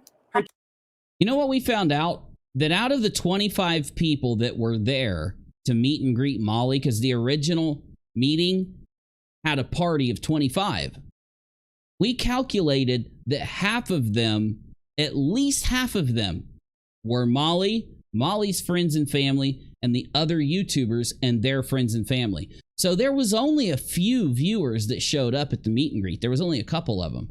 And this is why, Molly, it was so important to her to grab onto every one of them, because in order to get that money for the meet and greet, you know, each one of those people were paying like $600 to meet Molly. And because there was only like 10 of them, she needed every single 600. She couldn't afford losing a single one. It's why they pulled over really quick. And it's why they rerouted the meeting to dodge the protesters. Daughter and a gentleman named Stonewall, who she... Legato? Really? Legato says, my cats are trashing my apartment, but I'm too tired to stop them. Well, they're having fun. You know, you're having fun too. So it's okay. Hired as a bodyguard when she found out that there was two very aggressive... What'd she say? She hired a bodyguard? You did not. You pulled over and started peeing your pants. With my sister, who was at the meet and greet yesterday with her son, her daughter, and a gentleman named Stonewall, who she hired as a body... Oh my God. Wait. You guys didn't know about these people. According to you that night, you found out about these people when you were almost there. How did you hire Stonewall? His name was Stonewall. His name was Stone. You are not even trying anymore. You're not even trying when you make this stuff up. You're just a bold-faced pathological liar, Molly. You make up everything.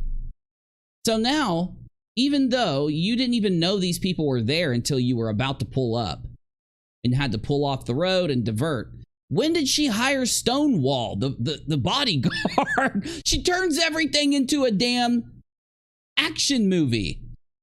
Tonight at the theater, you're gonna find out about the best bodyguard that's ever existed. His name is Stonewall, the bodyguard. One day, his client was so telepathic that they realized that they were gonna need Stonewall before they even knew it. And so they hired Stonewall because they just knew something bad was gonna happen. Lo and behold, they didn't waste their money tonight because Stonewall was gonna defend them from people with nunchucks in their hair. You guys remember she said that they had ninja weapons in their hair? Now Stonewall, the bodyguard, he's a special kind of bodyguard because he also carries anti-ninja weapons in his hair. No one can beat Stonewall, the bodyguard, tonight on Lifetime Movie Network. Bodyguard when she found out that... Oh my God, I gotta hear it again. It's too good. Wow, Molly, you should write for freaking Hollywood. Yesterday with her son, her daughter, and a gentleman named Stonewall, who she... Oh my God, I'm not hallucinating. She really is lying in real time and making up that she had to hire a bodyguard named Stonewall, even though we saw it with our own eyes.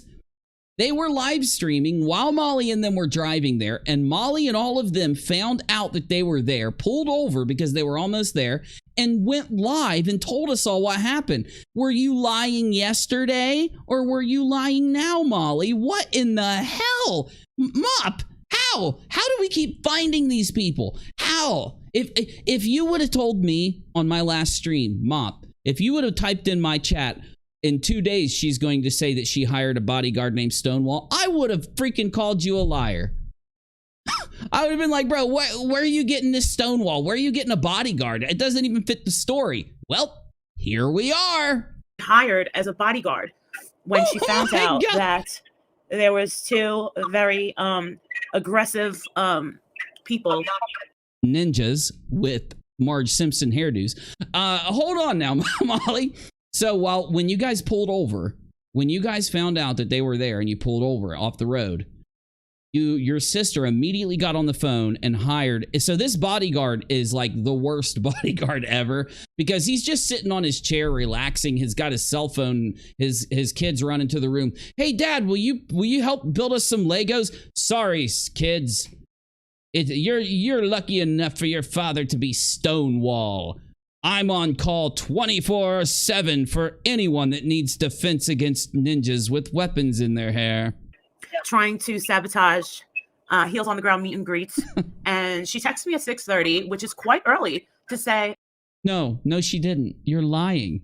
You're lying. We have the damn video recordings. You are lying.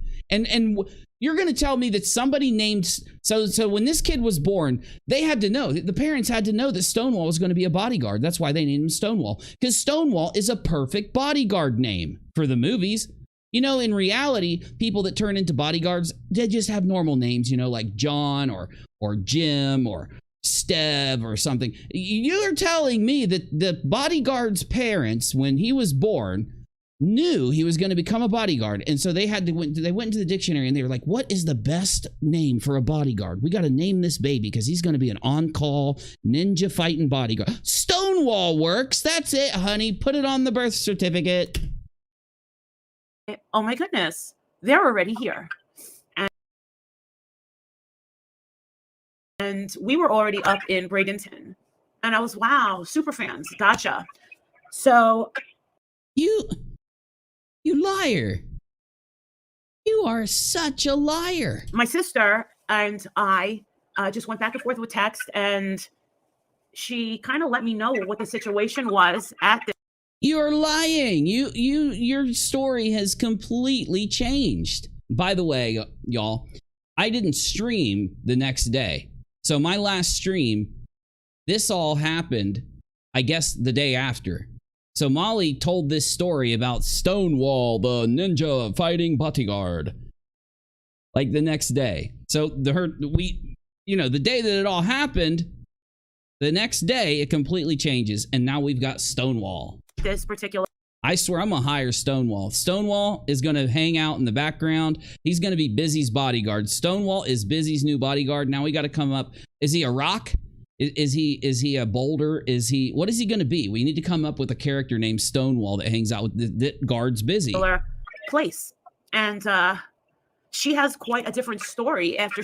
Why would they be texting in Sam's car? Shut up, Molly.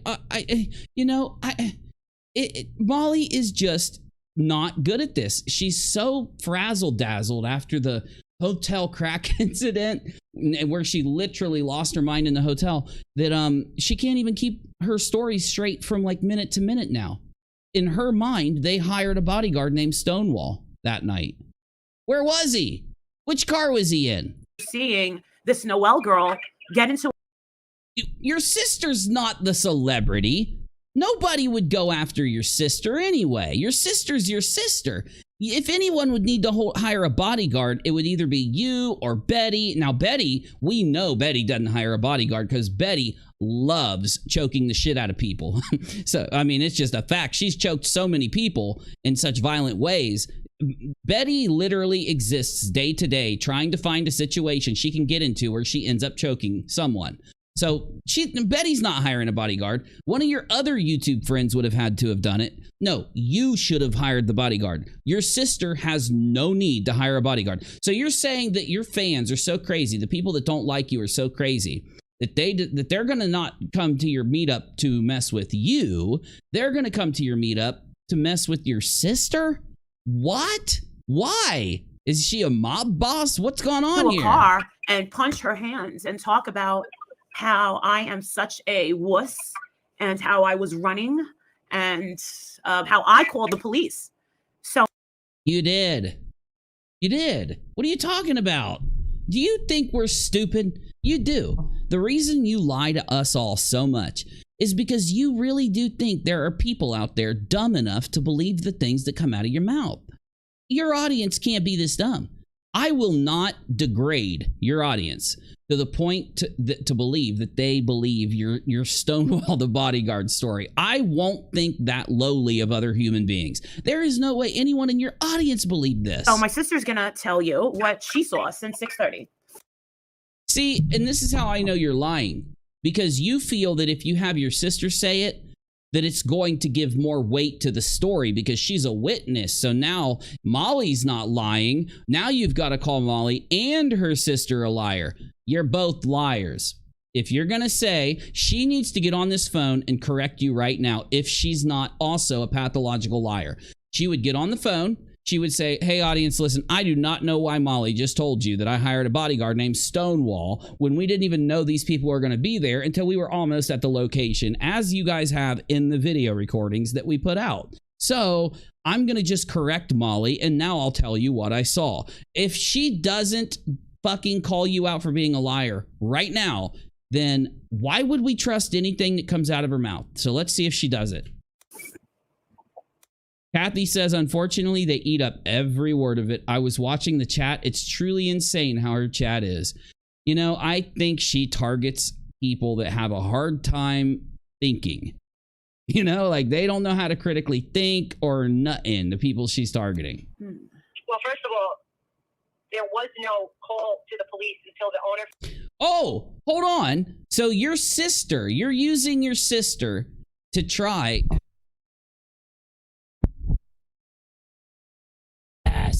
So you're telling me that your sister isn't going to come on and correct the record about Stonewall the bodyguard. Your sister is, the first thing that comes out of her mouth is that you, Molly, didn't call the police.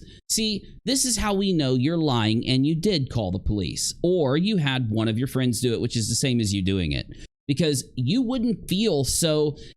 You feel guilty. You feel upset. You feel mad that people don't believe your lie about calling the police because you don't want people to think that you're a snitch, especially when there is a claim out there. I didn't make it. I didn't say it, but it's all over the internet that the reason these people were mad at you in the first place had something to do with you ripping them off. Had something to do with you not paying them, not giving them money for something. Whether they loaned you money or whether they sold you something, who knows? But that's what people out there are saying on the internet. Now, the people that I saw, the man was extremely calm. He was stopping his wife from getting upset. I don't think badly of him based on how he acted. The woman was dressed very prettily. She was very pretty. She was dressed very nicely. You know what I'm saying? She had on a really nice turtleneck sweater. Her hair and makeup and just the way she was handling herself, she didn't seem to be, you know, crazy. She didn't seem to be dirty. She seemed to be a professionally dressed, nicely dressed individual. So what I'm trying to say here, I don't think they showed up to brawl with you. You tried to say that they were hiding weapons in their hair. Yes, you did. I played the clip in my last stream. So when they finally on their stream show their faces, the male has no hair. He shaved his hair. He has no hair. Now the female yes, the female does have hair, but she has such a tight bun tied into her hair. There's no way you could fit a freaking paperclip in that hair. And if there was a weapon in the hair, it would have been bulging out of it. There's no way to hide a weapon. So my point is that you were lying from the beginning. From the very I'm trying to get this out without laughing. It's really hard. From the very start of this whole story, you were lying on them. And now this whole Stonewall the bodyguard, you know what I think she's gonna do? She's probably gonna try to tell her audience, you know what, audience? My sister shouldn't have to pay Stonewall's $2,000 an hour bodyguard fee. You know he's a good bodyguard and charges a lot because his name is Stonewall the bodyguard. So will you guys donate money to me so that I can give my sister the Stonewall money, please? So she doesn't have to pay for it, please. I bet you, I wouldn't be shocked if that was what she was trying to do here too. But anyway, let's get back on point because I could just say so much. I could say so much about what I'm hearing right now. I'm still stuck on Stonewall. I got to get off of Stonewall the damn bodyguard. No, get off of Stonewall the bodyguard. It's made up anyway. Stop focusing on it. You said that you didn't call the cops and you wanted your sister to tell you what she saw. And the first thing out of her mouth is, Molly didn't call the cops. You expect us to believe that you're not putting your sister up to lying about you calling the cops, right? We know your sister's lying now. That's the only reason you would put her on the phone. It's the only reason that's the first thing she would say. Jesus Christ. See, I'm messing up my commentary because of how insane this story is. Found out that they were sitting in the restaurant live streaming and talking up a big game of how they were going to confront. So you are lying. You are lying because they only started streaming like 30 minutes before you guys pulled over. You admitted when you pulled over that you just found out that they were there. So you just debunked Molly. You just proved that Molly's Stonewall the bodyguard lie is a lie. Because we can look at the video evidence and we can now look at what you're saying here. You guys are fucking lying, Molly and Molly's sister. You know, it makes sense, Molly's sister being just as much of a pathological liar as Molly. It makes sense. Jay says all Molly and her clown posse had to do was wear matching hefty outfits, and we would have modern day Power Rangers. You know, they are starting to dress in that jacket. You know, the trash bag with the armholes punched out. They've all been going out and buying it. I don't know if Molly ordered matching hefty trash bag outfits for her crew. The heels on the ground. Assemble. I am the red hefty bag. I'm the green hefty bag. I'm the yellow hefty bag. Together we make heels on the ground. We're going to creep through the graveyard and make money off of tragedy. Yay. Captain Planet type shit. It's like you remember Captain Planet? It's the same thing as Power Rangers. Or come and watch. You know, they were looking for an audience. Obviously, it wasn't something that they personally... What are you talking about? They literally just went live and then sat there. We watched the whole freaking stream. They never like did anything crazy to get an audience or something. What are you talking about? Wanted to deal with. It was just they were trying to cause a circus. So they were sitting. You just admitted all they did was sit down at the restaurant and sit at the table. That's all they did. They didn't yell. They didn't scream. They didn't grab bullhorns. You know what I'm saying? They didn't protest. They didn't do anything. You just sat there like normal people. And somehow you're going to say that if they sat there like normal people, it equates to them doing all these crazy things. You are a pathological liar, just like your sister. So basically, they got caught live streaming in the bar. The owner. They got caught. No, they didn't. The bar owner himself admitted that someone called the bar. Your little crew, called the bar. Your little crew called the cops. The bar owner didn't call the cops. When they walked out, they were amicable with the bar owner. See, the only people that could have called the damn cops was you. You guys. You did it. You had to do it. Nobody else would have done it. The bar owner didn't do it. They didn't do it. You're the only ones left. How does this make sense? They were recorded the whole time. If they would have called the cops, we would have seen them call the cops. That there is no filming in my bar, in my restaurant. There are people here that want their privacy and would like to have dinner privately. See, this is just bullshit. Literally, this is just bullshit because if you watch the stream, how would anyone that was sitting next to them know if they were streaming or know if they were on their phone? You wouldn't know. There is no way you can watch the stream yourself and literally see what I'm saying is true. There's no way that anyone at the bar, at the restaurant, or anyone sitting eating at the restaurant, anyone that worked there, anyone that's eating there, all that he did he had his phone out like this and he was talking into it. Well, he was talking quietly. They weren't being loud. They weren't creating a scene. Anyone around them they would have just seen a man talking to his phone. What you guys are forgetting is that people talk into their phones at bars every day, all day. And they never have anybody come up to them and assume that they're live streaming. This is why you shouldn't lie like this. Because it's simple to debunk you. It's simple to expose you. I mean, shit, man. People that go into a bar alone are very likely to be on their phone. A couple going into the bar are very likely to have someone on the phone that they're talking to while they're in the bar. And this is normal. This happens all over the world all day long. I bet you tomorrow, if you decide to go into a restaurant and you just look at people that are sitting there eating and look and see if someone doesn't have their phone out and they're not talking to somebody. Right? So here's my question to you, pathological liar Molly's sister and pathological liar Molly.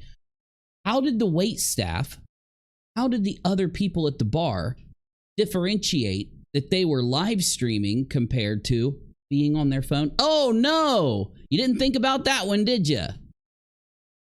Liars. They were asked to leave And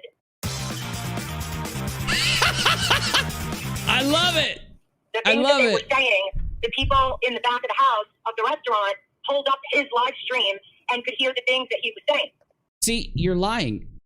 You know, we know you're lying because, again, how would they find it? He didn't put the name of the restaurant into the tags or the description or the title. He didn't speak the name of the restaurant at all. The title was Exposing Grifters or something like that. So if they would have searched the restaurant, if they would have searched anything in the world to try and find that live stream, it wouldn't have come up. Oh, you see what I'm saying now, Molly and Sister Liar Pants? So you want us to believe that they are sitting there, and we can go watch the stream and see that they're just talking quietly into their phone. And that the people in the back of the damn restaurant that are operating the fucking sinks and cutting potatoes and cooking fish or something are like, oh my God, my spidey senses are going off. Bing, bing, bing, bing, bing, bing, bing. What's wrong, Jeb? Someone's live streaming in the front. Oh my God, I'm going to get them out of here because they're violating everyone's privacy by talking into a phone like that. Yeah. So when the owner found... You're crazy. You guys, your story doesn't make sense. Not only did your Stonewall the bodyguard... I can't believe they did that. I still can't believe they started this whole thing with Stonewall the bodyguard. Oh my God. That he was saying that there was going to be physical violence towards you. They told... Where? They didn't say that. We watched their stream. See, this is another reason why you guys shouldn't lie from the beginning of everything that happens. You know? Because now, I don't know if maybe you guys are in the car and Molly said, oh my God, they're probably going to try to beat us up. And that turned into, through the telephone game, oh my God, they said they were going to beat us up, but they didn't say it. We watched the stream to find it. They didn't say it. I looked the whole thing. They never said anything about beating you up. They never said anything about fighting you. They didn't have nothing about weapons. Told him, get up. Seriously, can my live chat, they're starting to gaslight me. No, I'm serious. They're starting to gaslight me. Someone in my audience tell me how we watched that stream. They never threatened anybody or talked about weapons, but yet they're still trying to lie to us and say that that happened. What is going on? Because they're actually starting to gaslight me. I'm starting to believe their bullshit. You know what I'm saying? And leave the restaurant. And they said, well, we have a bill. And they were like, yeah, don't worry about the bill. We just want you out of here. No. What? Whoa, that's not what happened. Oh my God, I watched it with my own eyes. The manager comes up and he starts talking to him. Then he's like, well, what are you talking about? I'm just talking on my phone. And the manager and him go back and forth for a while. And eventually he says, well, you're going to have to leave. And he goes, okay, I'm going to drink my drink and I'm going to leave. And then the manager says, well, are you going to pay for it? And he goes, we've already asked for the bill. We already asked the waitress for the bill. And the manager goes, okay. And while they were leaving, the manager says, sorry. And they go, it's okay. And the manager's like, well, have a good one. And they had an amicable thing. Am I losing my mind? Come on now, Uni. You know the bald guy was hiding something in his hair. They are starting to gaslight me. I'm starting to believe their lie myself. They act so real about it that it's starting to, like, you know what I'm saying, rub off on me. The manager offered and insisted to pay for their bill. Oh, Melody. Okay. Well, okay. Yeah. Well, I know before he did that, he asked them if they had paid for it or he brought the bill up and the bald dude's like, we already told her to go get the bill. So I, probably was talking to the chat when they started, when the manager offered to pay for it. But I do know that they're making it sound like they were going to run off with the money, or they were going to run off and not pay, or they didn't want to pay, or they were fighting about paying or something, is the assumption you make when you hear them talk. And, there was no issue with the bill. The bill was... My point is, what I'm trying to say, the two people they're talking about acted absolutely accordingly. They acted like any normal person, right? That's all I'm trying to say. But no, thank you for that. They weren't doing them any favors. They weren't coddling them. They were asked to leave because they were breaking the rules. That's basically why they were told to leave. Why? She admitted that they live streamed the whole thing. So why would they think that they could lie this easily about it to everybody? Is it because they don't think Molly's audience is going to fact check it and watch it themselves? You know, they have to know that the majority of everyone reacting to this is going to, you know that they're lying. They have to know they're going to look like really crazy liars, because they do. They must not care about looking like liars because they know that their audience is going to eat it up. That must be what it is, right? The police were called. Oh, I know. You can kind of tell. You can kind of tell that the guy's named White Boy, right? Yeah, you could tell he had that kind of, like, you know, been in jail a couple times attitude, at least. You know what I'm saying? Because they were. He had the stare. He had that stare. Sitting out in their vehicle, streaming. Hey, Kendra. Happy New Year, Kendra. Good to see you. Then they called the restaurant. Oh, hold up. See, they keep saying they were making threats. Now, my issue is I watched their stream, and unless I missed it, I didn't see them make a single threat. That's basically why they were told to leave. It's almost like swatting him, knowing he has a record, and calling the police claiming he has weapons when he didn't, and there were no threats. Yes, Melody, exactly. It's almost like Molly is trying to convince people she didn't call the cops so that, number one, she doesn't get called a snitch, and number two, she doesn't get in trouble for swatting or whatever that guy. Because, you know, it's a meet and greet, so it's tied to her YouTube channel.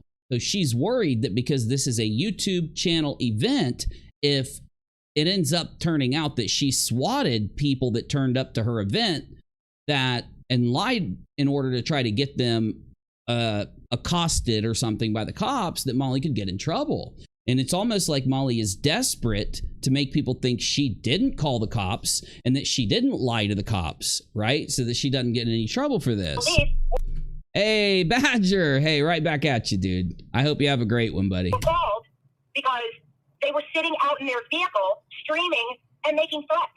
Then okay, again, this is the 92nd time you've accused them of making threats. Can you give me the timestamp, please? And I'm being genuine. If they did make a threat, I, need to know so that I can add it to the story. I don't care if these people made threats or no, well, I care, but you get what I'm saying.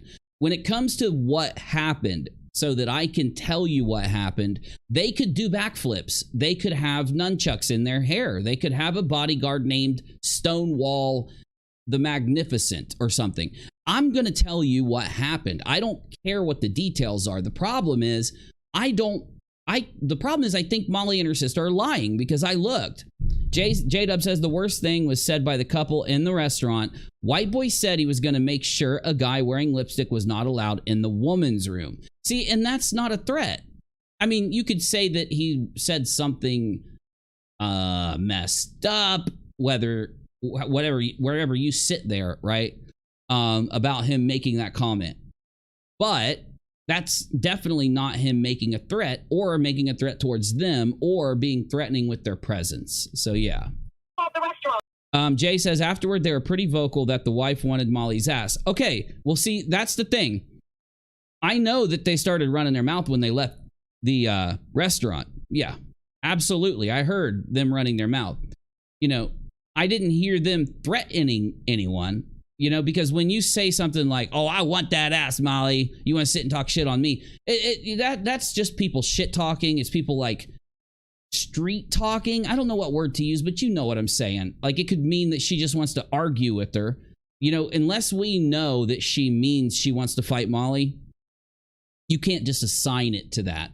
The problem is we need them making threats in the beginning of the video, or when they've or inside, thank you, Linda, or inside of the restaurant, for their story to be true, because they're saying that the manager and the cops were called due to their behavior.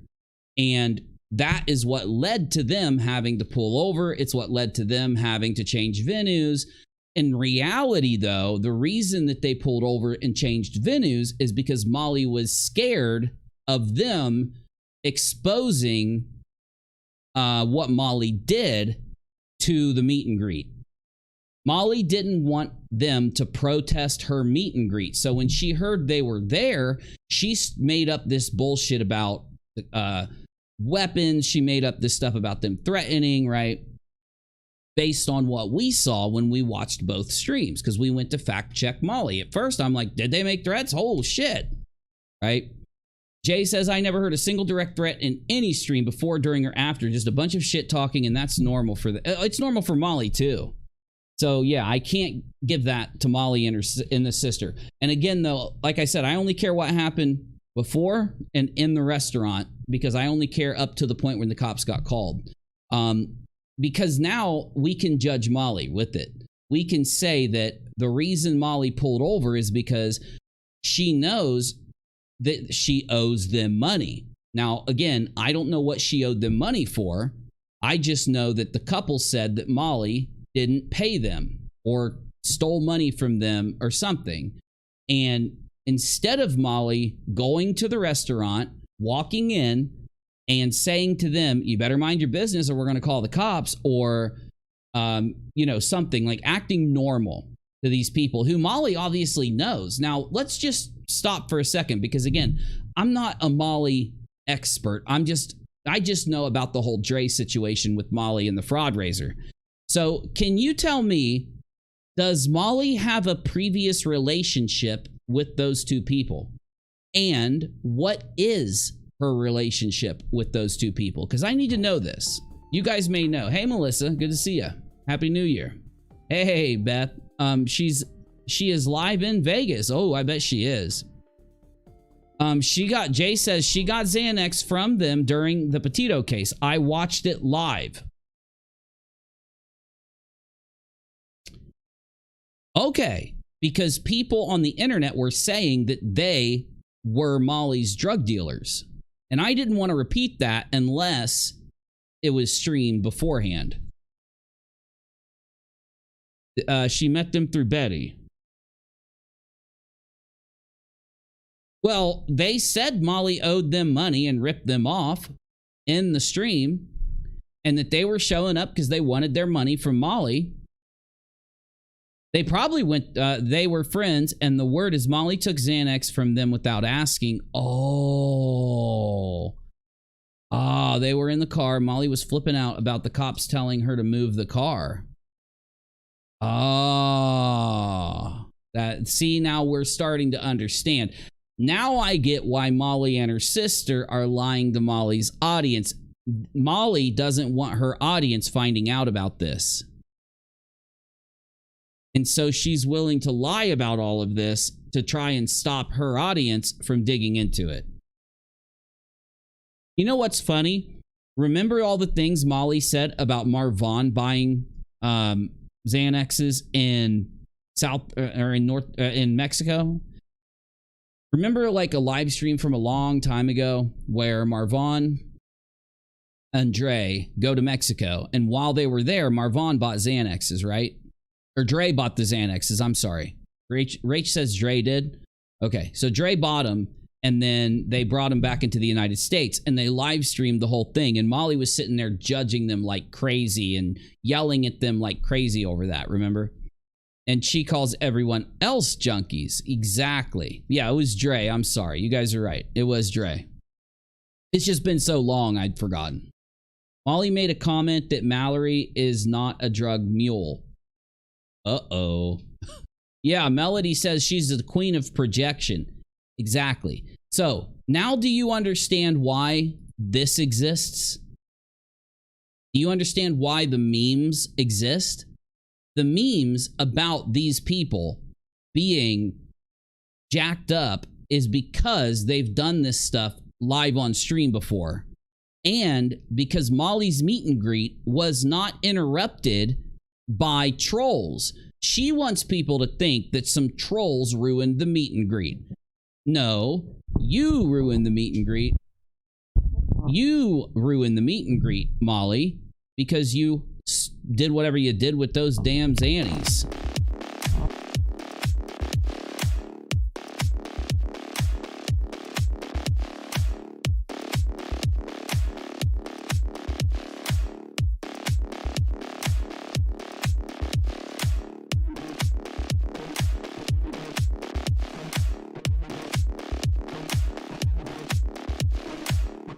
And remember, Justin is high on formaldehyde. Put down the formaldehyde, Justin. We put down the formaldehyde.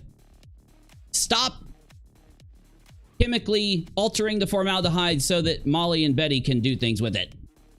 Stop it. Okay. But no, that's why I showed you this meme in the beginning. Because Molly doing whatever she did to them, it wouldn't happen if she wasn't doing this stuff that she shouldn't be doing. I'm sorry. Look, you're adults. You guys can do what you want. Molly can do what she wants. And she shouldn't be doing things dastardly. She shouldn't be doing underhanded things, ripping people off, stealing drugs, stealing money, whatever she did to these people. She shouldn't be doing it, because if she does it while she's doing YouTube and her YouTube involves her going around the country to protest, eventually one of the people that she rips off from her drug deals or does whatever it is she's done is going to show up and cause a problem at the protest.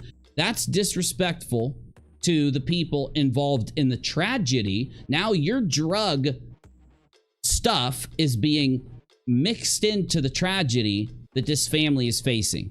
Because again, Molly doesn't target the perpetrator. Molly targets the families of the perpetrators, the people who are affected by the tragedy. She'll go and judge the grandmother because the granddaughter went out and did something horrible. Even if the grandmother has done bad things, it doesn't mean that they're right in doing what they've done, right?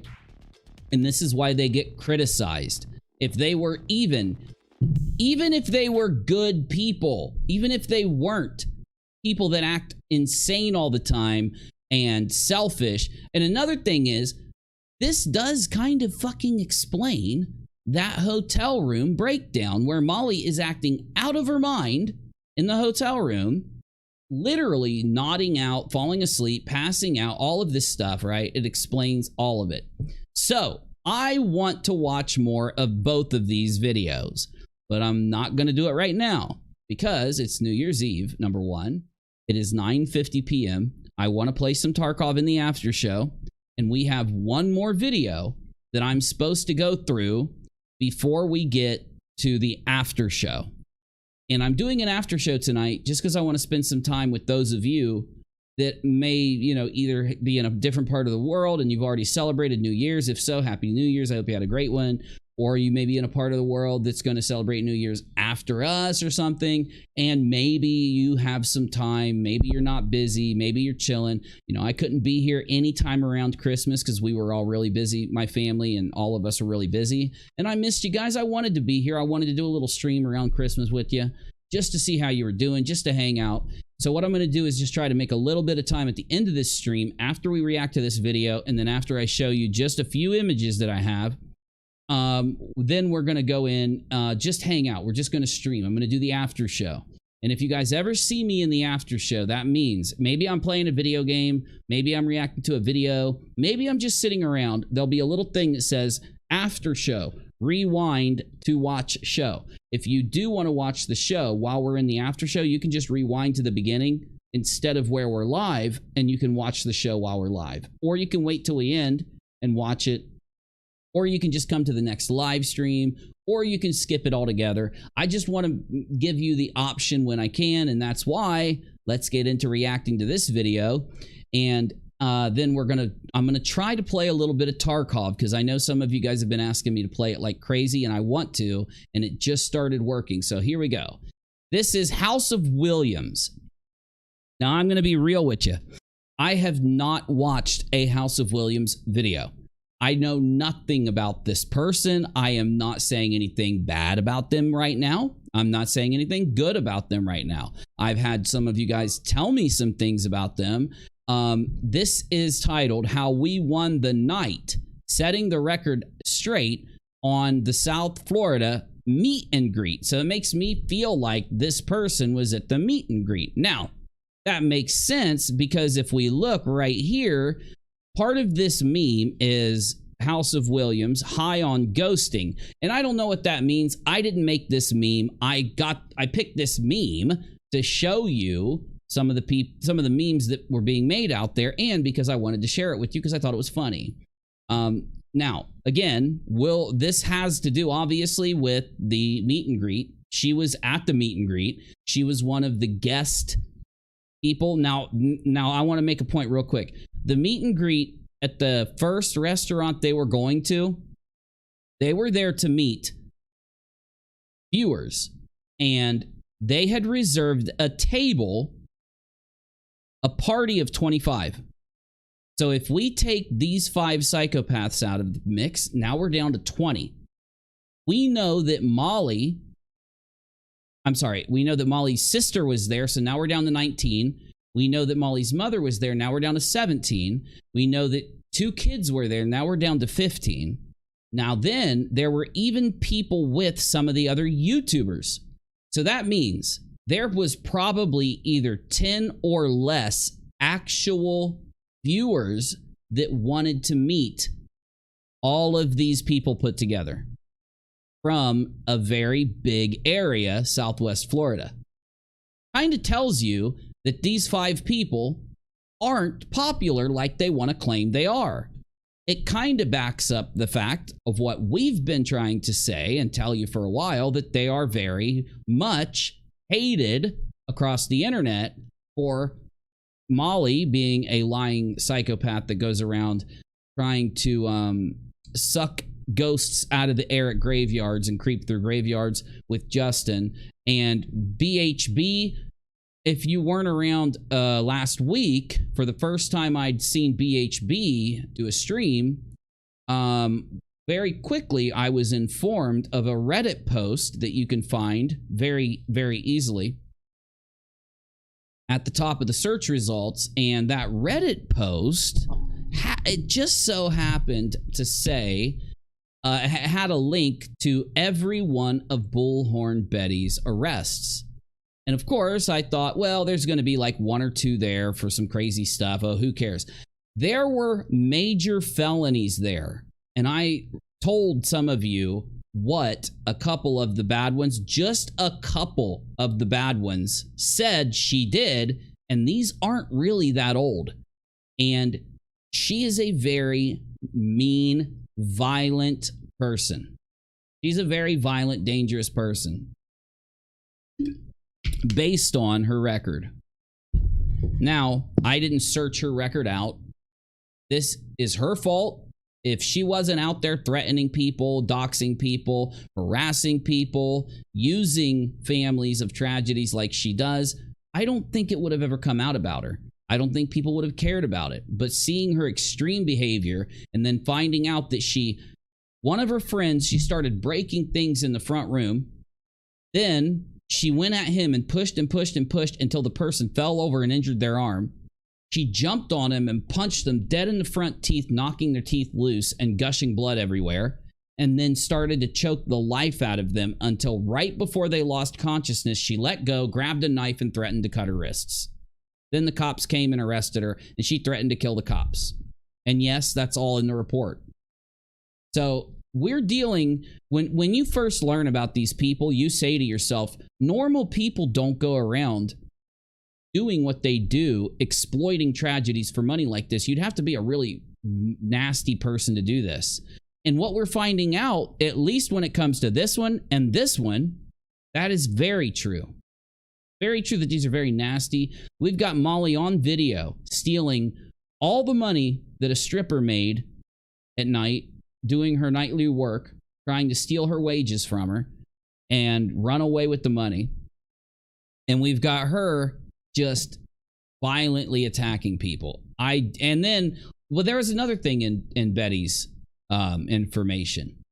It was that she was found with cocaine in several situations and admitted that she was addicted to it and all that stuff. And, I think it might explain some things that have happened or whatever, but, that's up to you to draw your own opinion about the public information that is out there, So now, any of the stuff I just said, you noticed how I didn't say anything about this person? Because I don't know anything about this person. I think the only reason I'm clicking this is because they talked about the incident. And of course, Are they going to tell the truth or are they going to lie? Well, let's take a listen. ABC, 1, 2, 3, better count your sure. Yeah, a song like that would play when I click this video. When you call my name, I just say my name. You notice how they put all of their pay links in giant fucking, you know, really giant things that just scroll the whole time on their screen. It's almost like they're only doing any of this for the money when they do that, you know? You better count Very, very lazy. Lady Buck, how are you doing?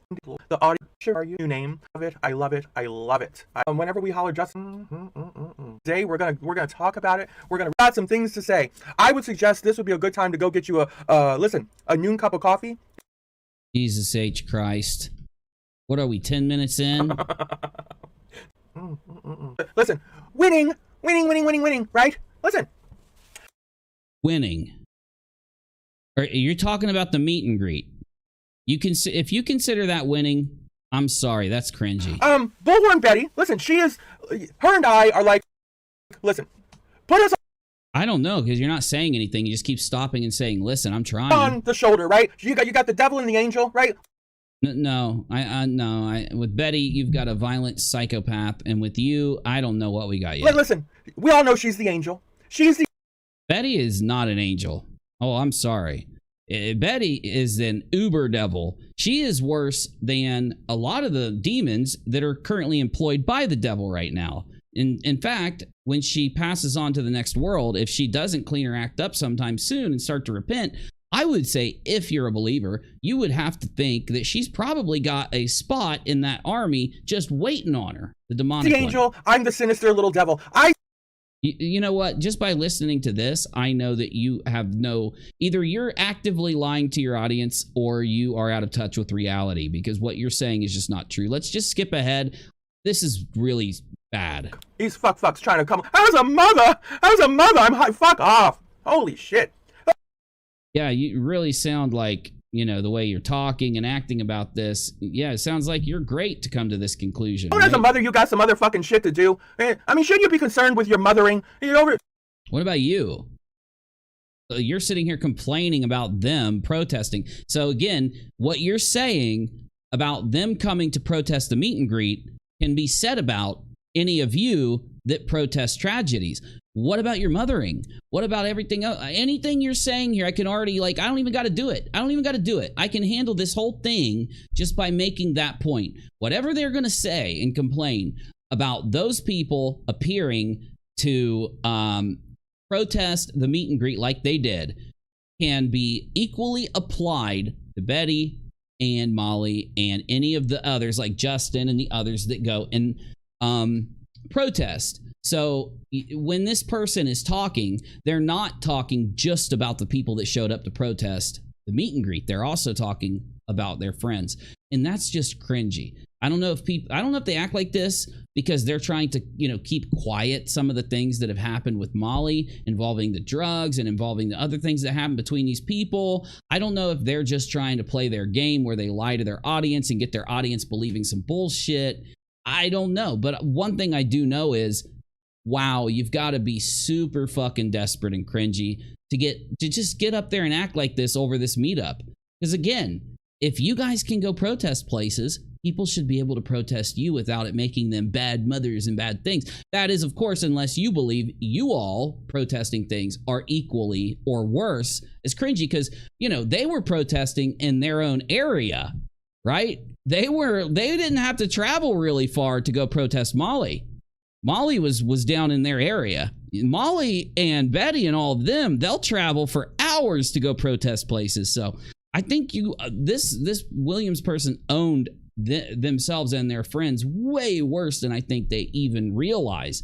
Then again, though, if they could, why don't they logically think about the things they're saying before they say them? Why don't they prepare their response before they go live? Why don't they come up with what they're going to say and actually deliver it live in a way so that the audience picks it up, everybody knows what's going on, and it conveys information in a good way?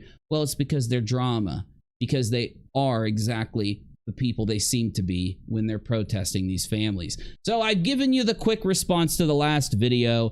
I'm sorry, but we have been live for 2 hours and 40 minutes, and I do want to get a little tiny bit of gameplay in my after show. So do me a solid. If you're taking off, if you're not going to hang out for the after show, thank you for coming by, and I hope you really do have a great new year. Before you go, though, let me say this really quick. Any of you that stick around and support us, I really appreciate you. And for the next year, I've been working for about a month or two to try and bring back my normal commentary content in 2023. And I've been saying this for a couple of months now. So I'm going to do my best starting tomorrow to bring that to you. And I hope that you enjoy it. I hope you like it. And I'm going to put a lot of effort and time into it. So if you see me less live over here, I'll still be live here. I'll still be doing shows for you, but I'll also be uploading on UNIRock too. And I'm going to put a lot of time into my uploads. So check over there if you want to see what I'm doing. And it's easy to find. You can find it on the front page of rockAlot, or you can just search UNIRock 2 on YouTube. It'll take you right to it. It's UNIRock with the number 2, no space. But mostly, thank you for supporting me this year. You guys are just too generous. You're too kind. You're really good people. You seem to want to represent facts and logic and follow them and stand against people that would be nasty and abusive and speak in these kind of disgusting ways to people like we just heard, and lie to people like we just heard, and have these disgusting recent assaults against people like with Betty and others. Hey, Melissa, thank you. I just want to really let you know that I do think about wasting your time when I make my content, and that's why I try to label what I do. I label the after show. I let you know if we're just chilling. I don't try to clickbait you into things. You know what I'm saying? I try to do my best to have a level of advertisement when I upload a video, but also respect you guys to where you know what you're going to get when you click my videos. And if you do appreciate that enough to support me, thank you. I love doing this, and I've been doing it for many years. And I'd say right now is probably the best, era. Even though in the past I've, had a channel that had way more subs that I posted on and got like a shit ton of views and stuff and made a lot more money. I like what we're doing right now. I like busting scams. It's pretty rewarding. I like correcting misinformation. It's rewarding. I can actually feel accomplished. Now, then again, I do feel that way when I upload a comedy video too. But anyway, those are my favorite eras, doing the comedy and doing the scam busting. So that's what we're going to combine together for 2023. We're going to put the comedy and the scam busting, the memes and, fraud raiser exposing into the content going into 2023. And while we roll into the after show, I'm going to update you on each of the scams that we've busted that are still open or that still haven't had a conclusion. I'm going to let you know where we're at with them as we load into the after show. And I'm going to tell you what we're doing to try and get an investigation for every single fraud raiser that we've covered. So let's go ahead and do that now. Let's move into it. I'm also going to move down into the gaming room. So if you're in my Discord and you want to jump in and hang, you're more than welcome to. Let me just tell the Discord real quick.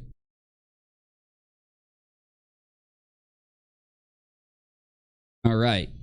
So, also, let's go ahead and get this started here. Get a little music. The first fraud raiser that we're going to talk about, the first scam that we busted and that is currently still open due to the fact that it's recent, is the Letitia fraud raiser. So let me tell you where we're at with it, what we're going to do for it, which it will happen Tuesday, okay? And what I think we're going to have, I think we're going to have a really good result, okay? And so Letitia, of course, was supposed to be summoned. And as I've let you guys know, we haven't heard anything from that summons yet. And we believe it's because she didn't show up to the summons. That's what we think happened. She didn't show up to the summons. We're going to try to do our best to figure out. Let me see if I can move this thing. Yeah, we'll put it. Yeah, after show rewind for. I don't like it right there. Let me see if I can put it like. Yeah, we'll put it like right over here. Yeah, that's a lot better. Okay.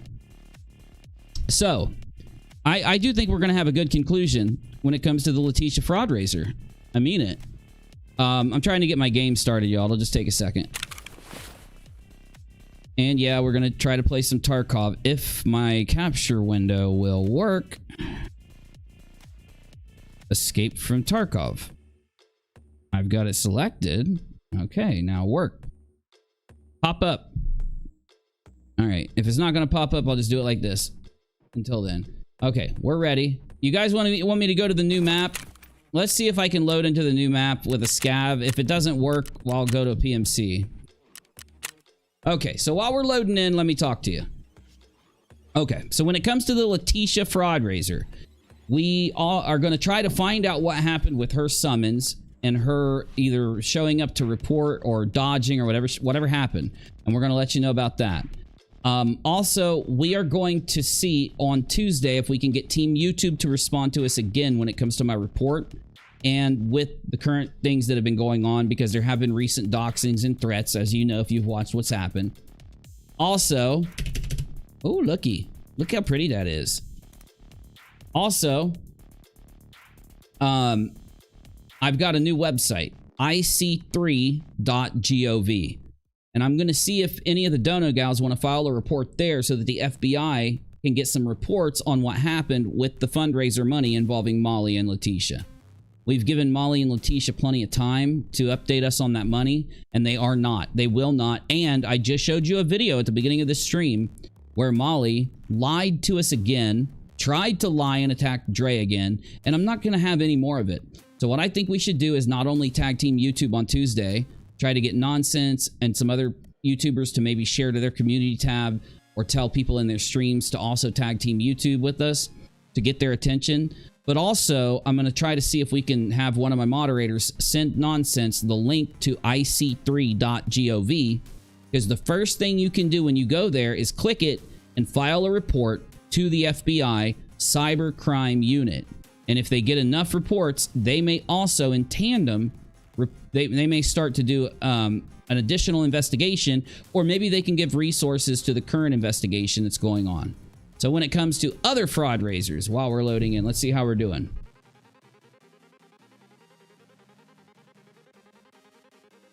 We're at what? 2 minutes. It's loading the map. Okay, we'll see. You know, it hasn't been loading scavs for me, especially on the new map, but we're going to try. Okay. The next fraud raiser is the Lobster Cult Leaders fraud raiser. And damn, do I wish some of them, I wish Navy was around or any of the peeps were around so we could talk about this. Nerd, are you in here? What's up, dude? Hey, what's up, bro? How are you, buddy? Good, good. How are you? I'm good. Mods, do me a favor since Nerd stopped by. Will you share the link to Nerd's channel into the chat for me while he's chilling with us? Hey, Nerd, are you playing Tarky? I am, but I'll watch your streets run as a scav. I don't have a scav run up. I just did one. Well, if it doesn't load soon, I'm going to bail on it anyway and go in with the PMC. So look at this jacket this scav has on. Let me show it for a minute. He's got, like, I've never seen this jacket on a scav before. It's got some kind of writing on his, it's weird, yellow writing on his arms. So it must be new. So, the Lobster fraud gods fraud raiser. He did a fraud raiser to sue Katie Joy. And as we all know, he didn't file his lawsuit. He didn't even try. Took all the money. God knows what he actually did with it. His receipts were junk. He didn't post the receipts until he was under massive pressure from people to post the receipts. And when he finally did post the receipts, they just were as bad as you would assume they would be. And we're going to see if people that did donate to that. Now, again, with ic3.gov, the best thing about this is you do not have to be the target or involved in being ripped off by the fraudster in order to report to ic3.gov. They want anyone who knows about this type of cyber crime, knows about people that do this stuff at all, to file the report with whatever evidence they have. So they like it when people who just know about a scam reports the scam to ic3.gov.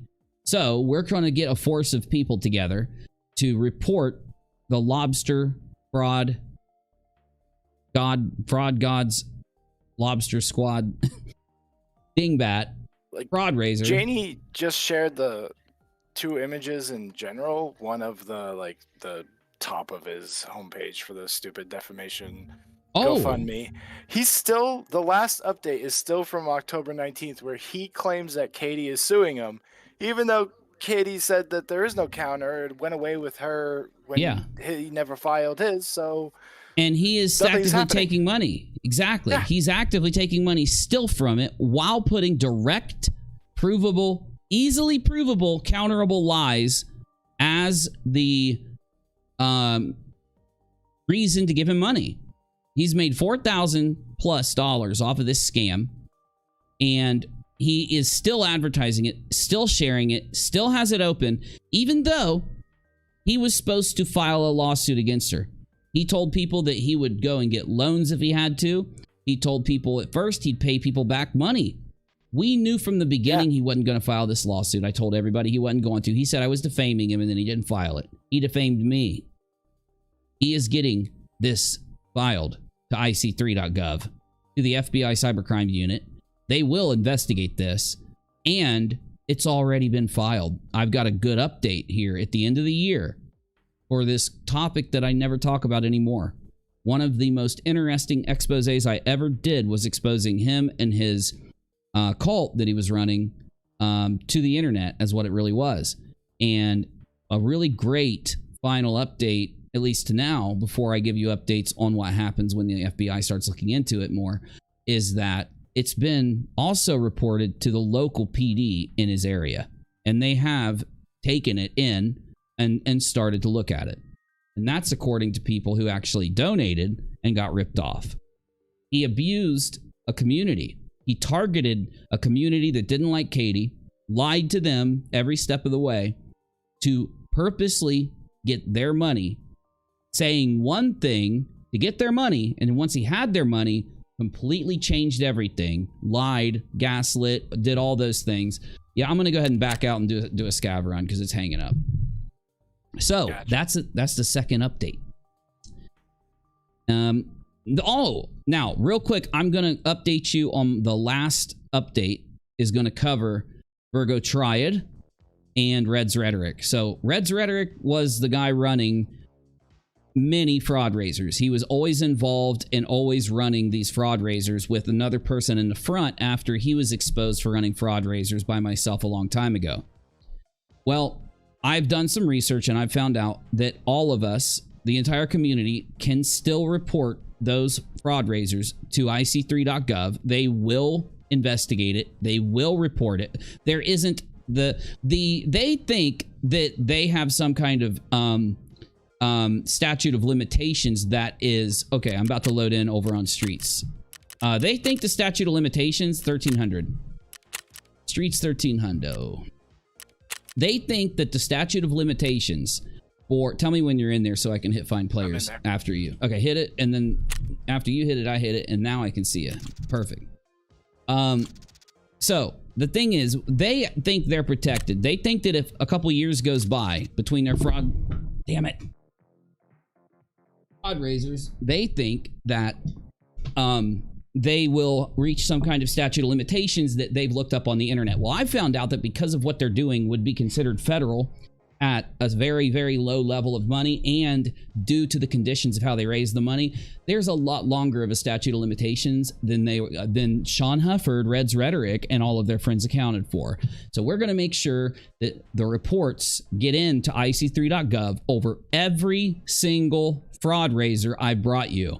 And just because I know Red's Rhetoric and Hufflepeg and their little crew already has heard that I'm talking about them and is probably watching right now, at least one of them, I want them to know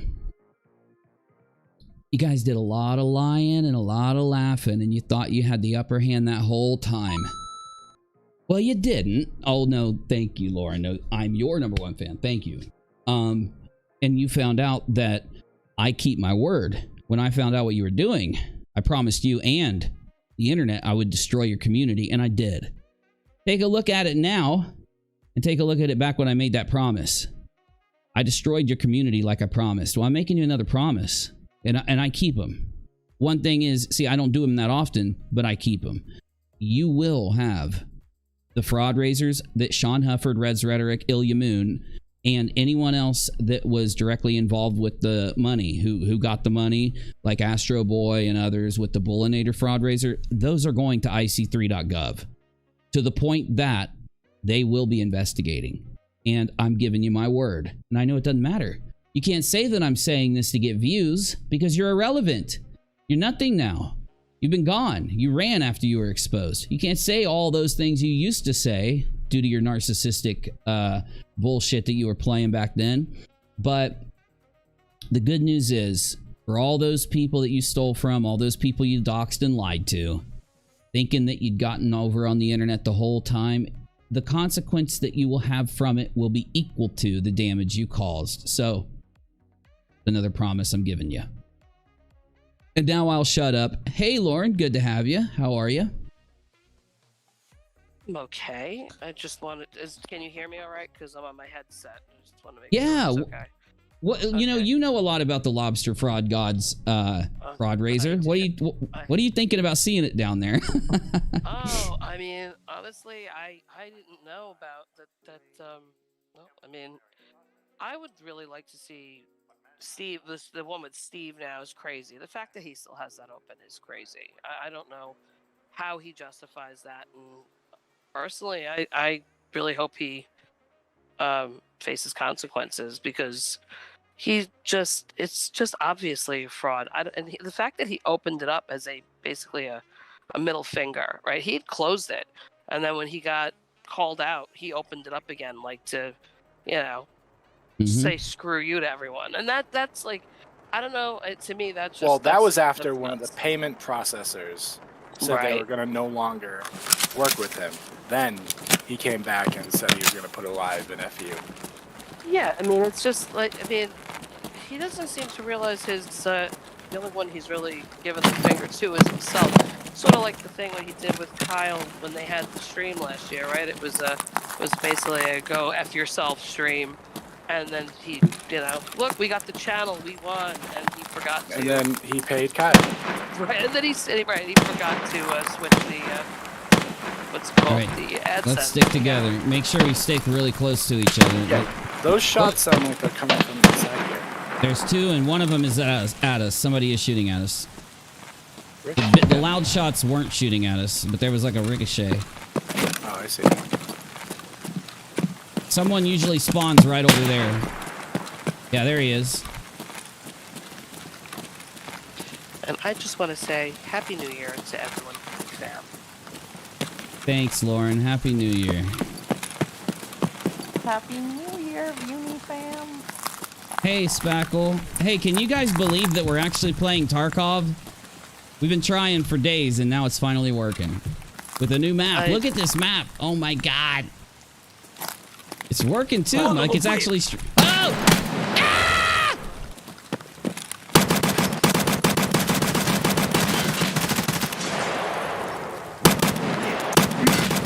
Yeah, the low pubs are crazy. It's a ridiculous thing that they haven't figured out how to make that work.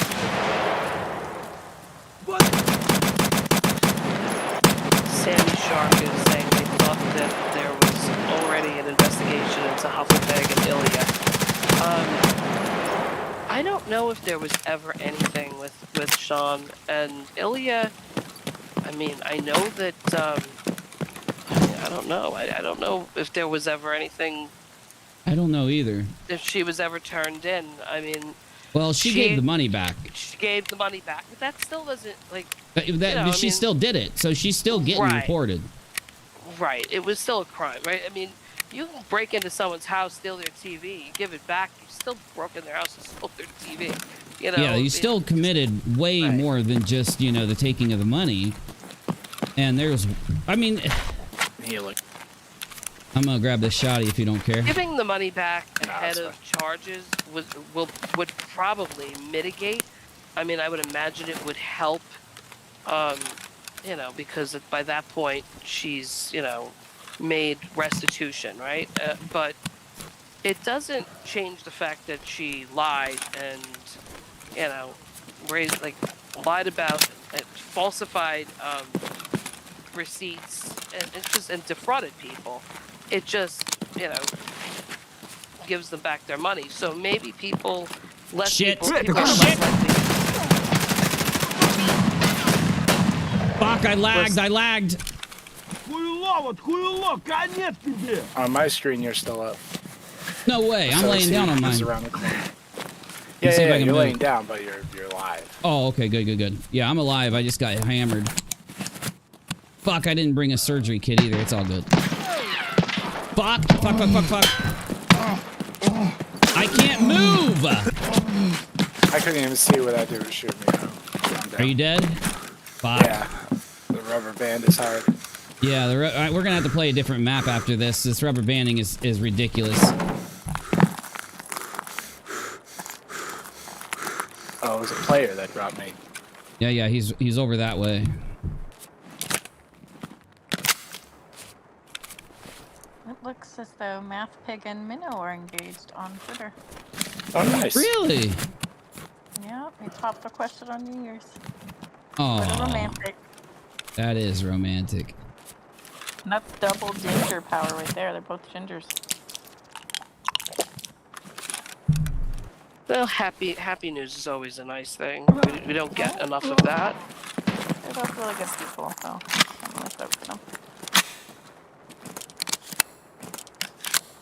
Some ginger power. It's gonna be a power couple because they're both gingers. This is really sucky, dude. I think I'm gonna die. The rubber banding is fucking bad.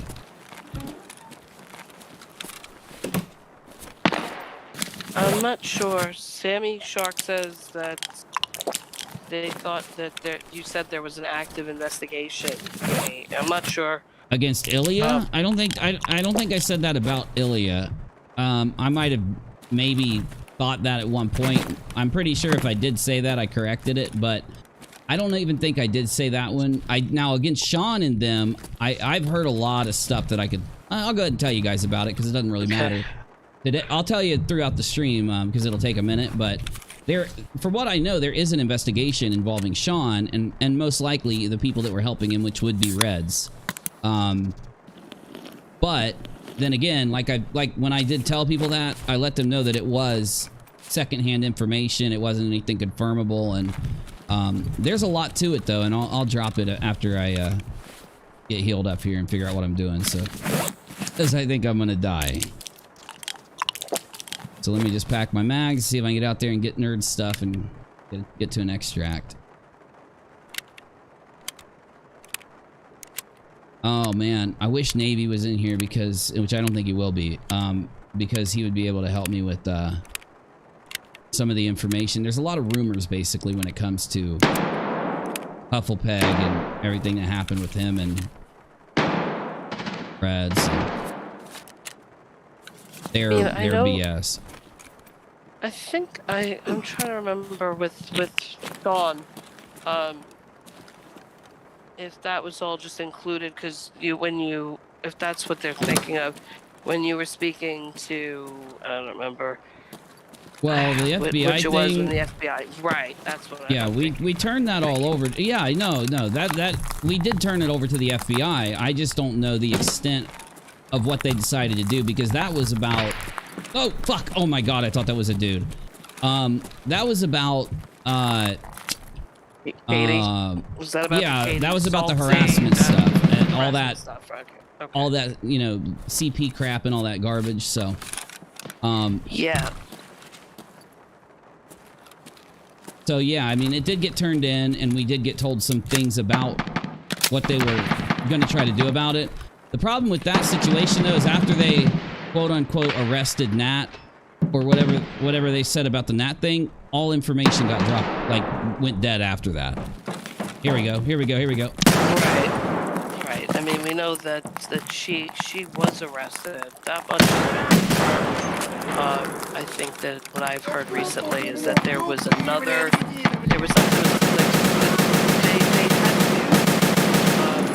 to continue the investigation. Like, there's so much to go through. So she's. You didn't get me, bro, because it was desync. Like they. All right. they have to, you know, like here, they have to bring you to trial, you know, have a speedy trial. So before, I'm not sure exactly, but it's still. Now that I'm dead, I can kind of elaborate a little. That's still going on. Yeah, that's still the ongoing. Nat thing? Oh, no, yeah, it is. Yeah. It's not done. It's not over.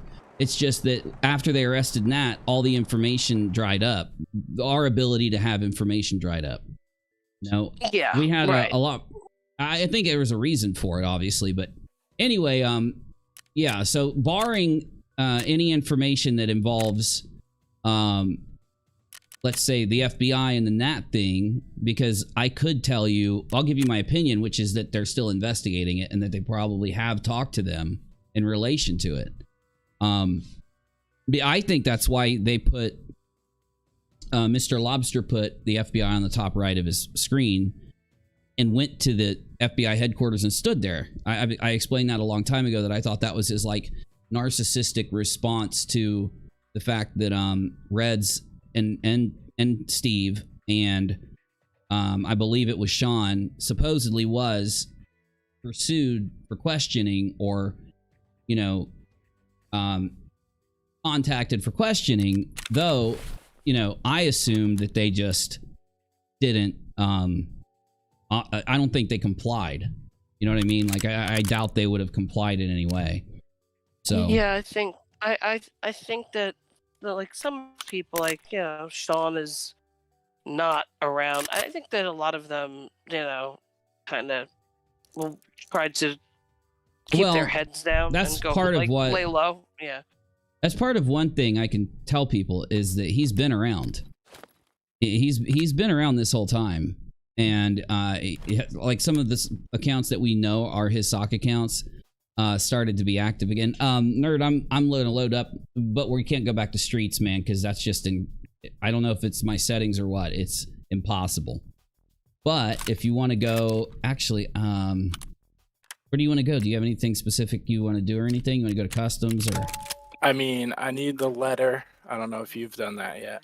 I haven't, and I need it. Let's go. Let's do it. That's what we're gonna do.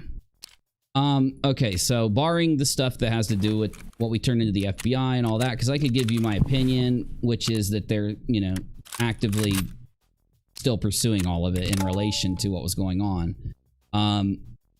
The other rumors are prolific when it comes to, oh, we're streaming. I'm gonna take some good shit, man. I'm gonna take all my good equipment. An example is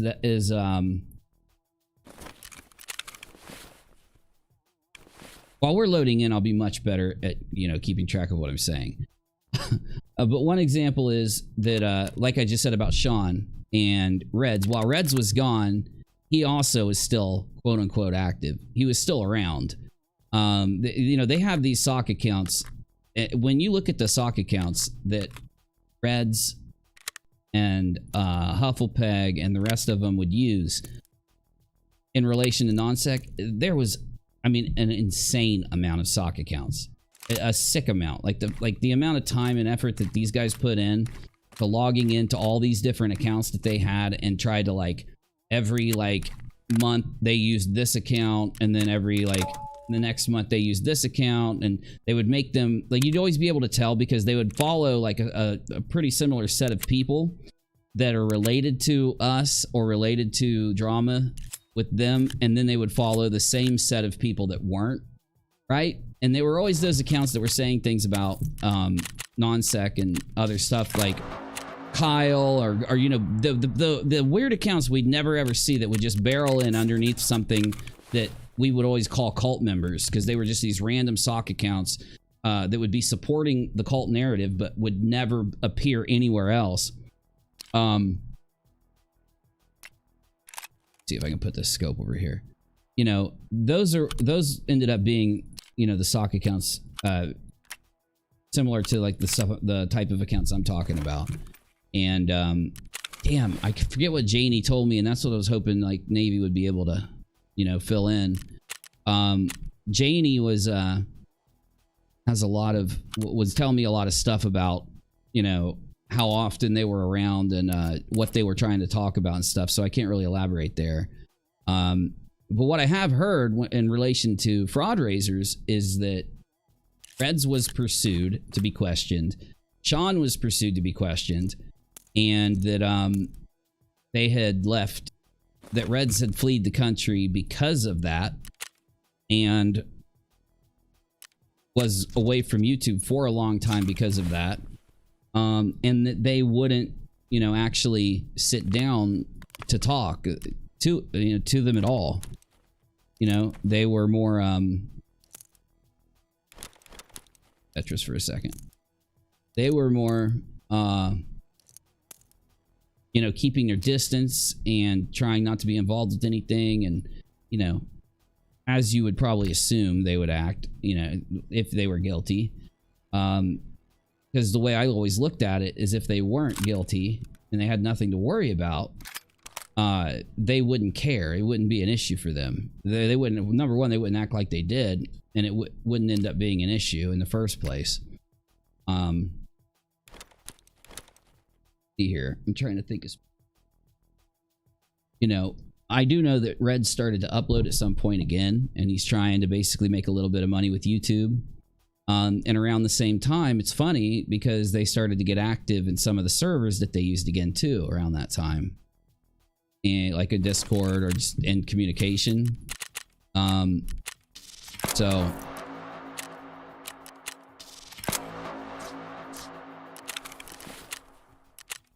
I think what will end up, we won't really find out much until the end point.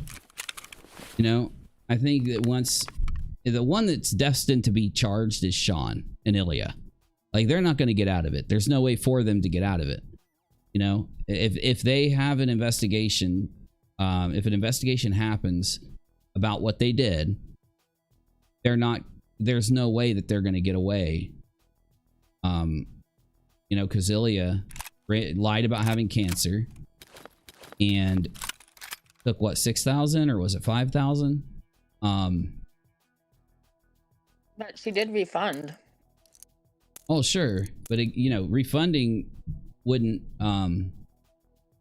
stop her from being prosecuted. I don't think that like if they went to, if they're gonna, like, once they looked at it, they decided they would investigate.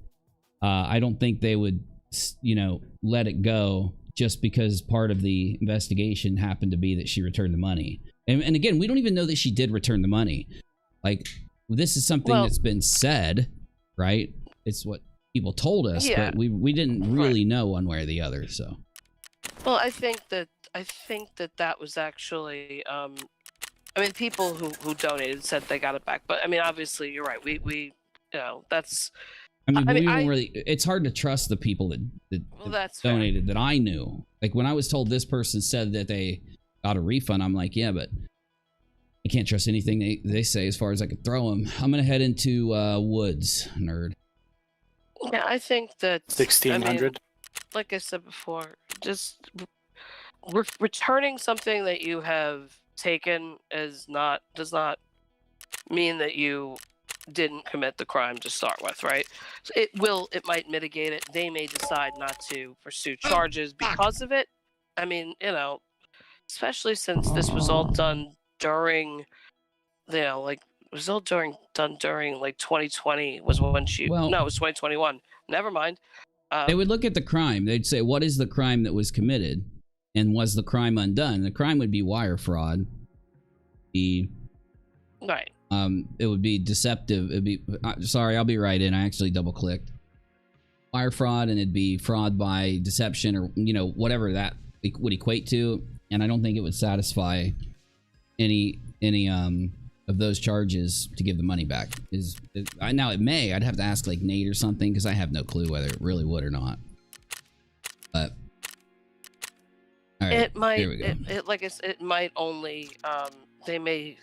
It doesn't make it so that you didn't commit it, but it might, because she returned it without, you know, like prior to any charges. It might mitigate any penalties. You know, it's and they also might decide if no one was.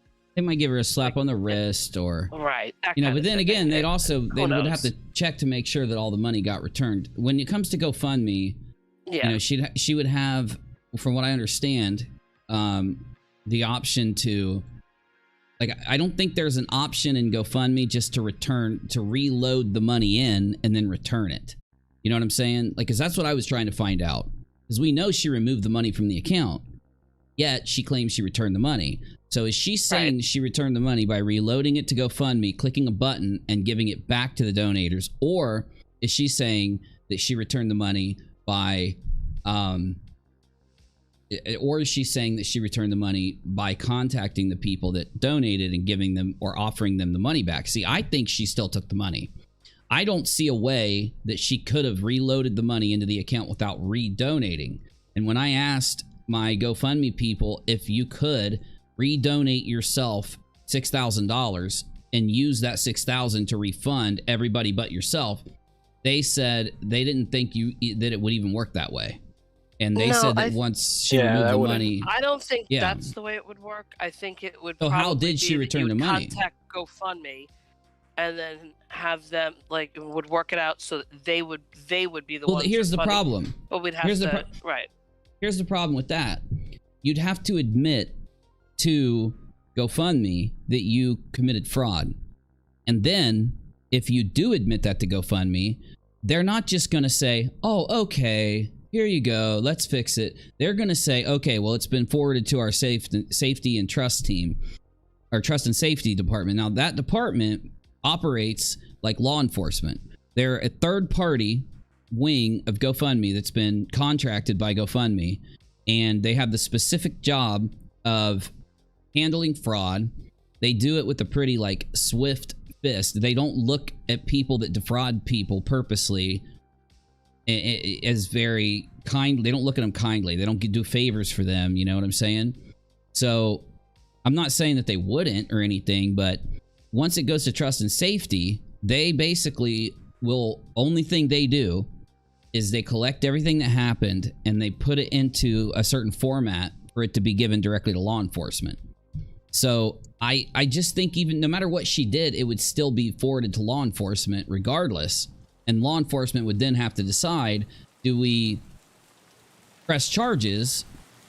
Yeah, like when running through the thought process of her returning the money, it literally does not make any sense whatsoever the way they described it. Because also we have what they said happened. We've got a little bit of limited information that Ilya gave about doing the refunds, and like, from that information, I hate to say it, I don't believe she gave the refunds. I can't, it's been so long, it's hard for me to... I can't think of someone that got refunded money from that community that came out and said, hey, I got money. Like, I don't know. Or, and you said it happened, but I don't know who. Well, there were people that did. And said they got money.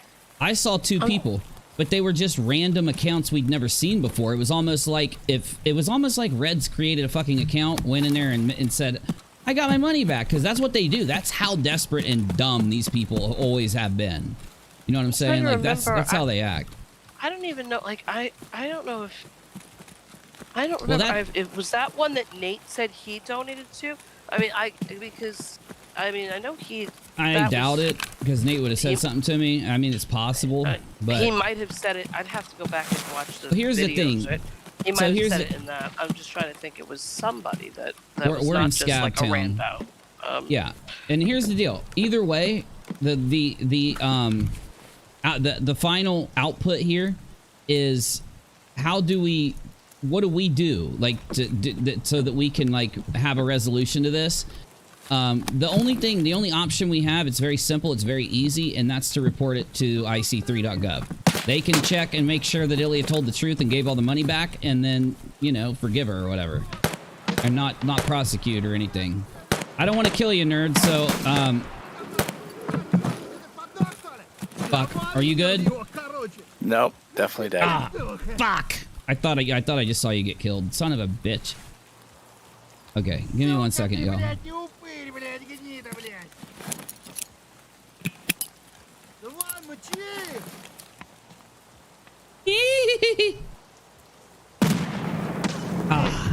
Thought I was gonna kill myself. Give me 1 second, I'm right in the thick of it.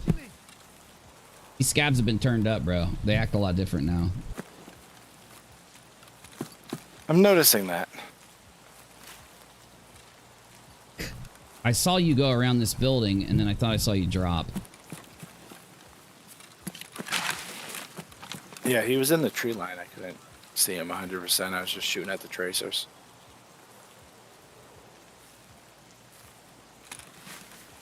So basically, all I'm trying to say, though, is that the way to make sure is for us to just report Ilya and what she did, and then maybe she'll get lucky and nothing will happen. Maybe they'll check into it and see that she told the truth.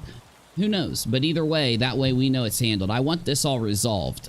And the way that I want it resolved, the one thing that gets me is, like, why return the money?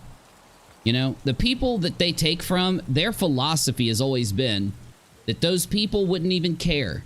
They don't even care what we use it for. They're giving out of giving. They're giving because they want us to have it. They don't care whether we need it for this or that or this. So we, you know, every other fraud raiser was different than the Ilya one.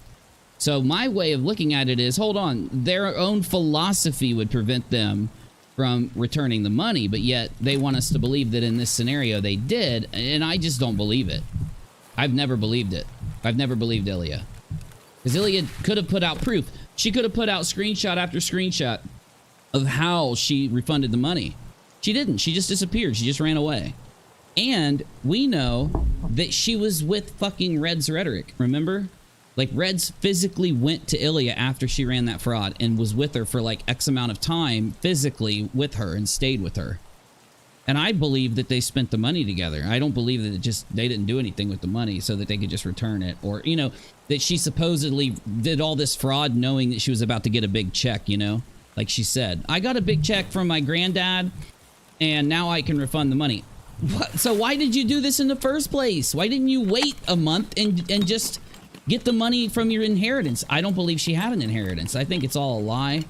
Everything was designed specifically to stop someone from wanting to report her so that they could just get out with the money and, in their mind, never do this again. But I do think they're going to do this again. In fact, I think Red's Rhetoric is taking steps to attempt to do another fraud raiser soon. Personally. Fuck, I'm going to get killed. I'm going to...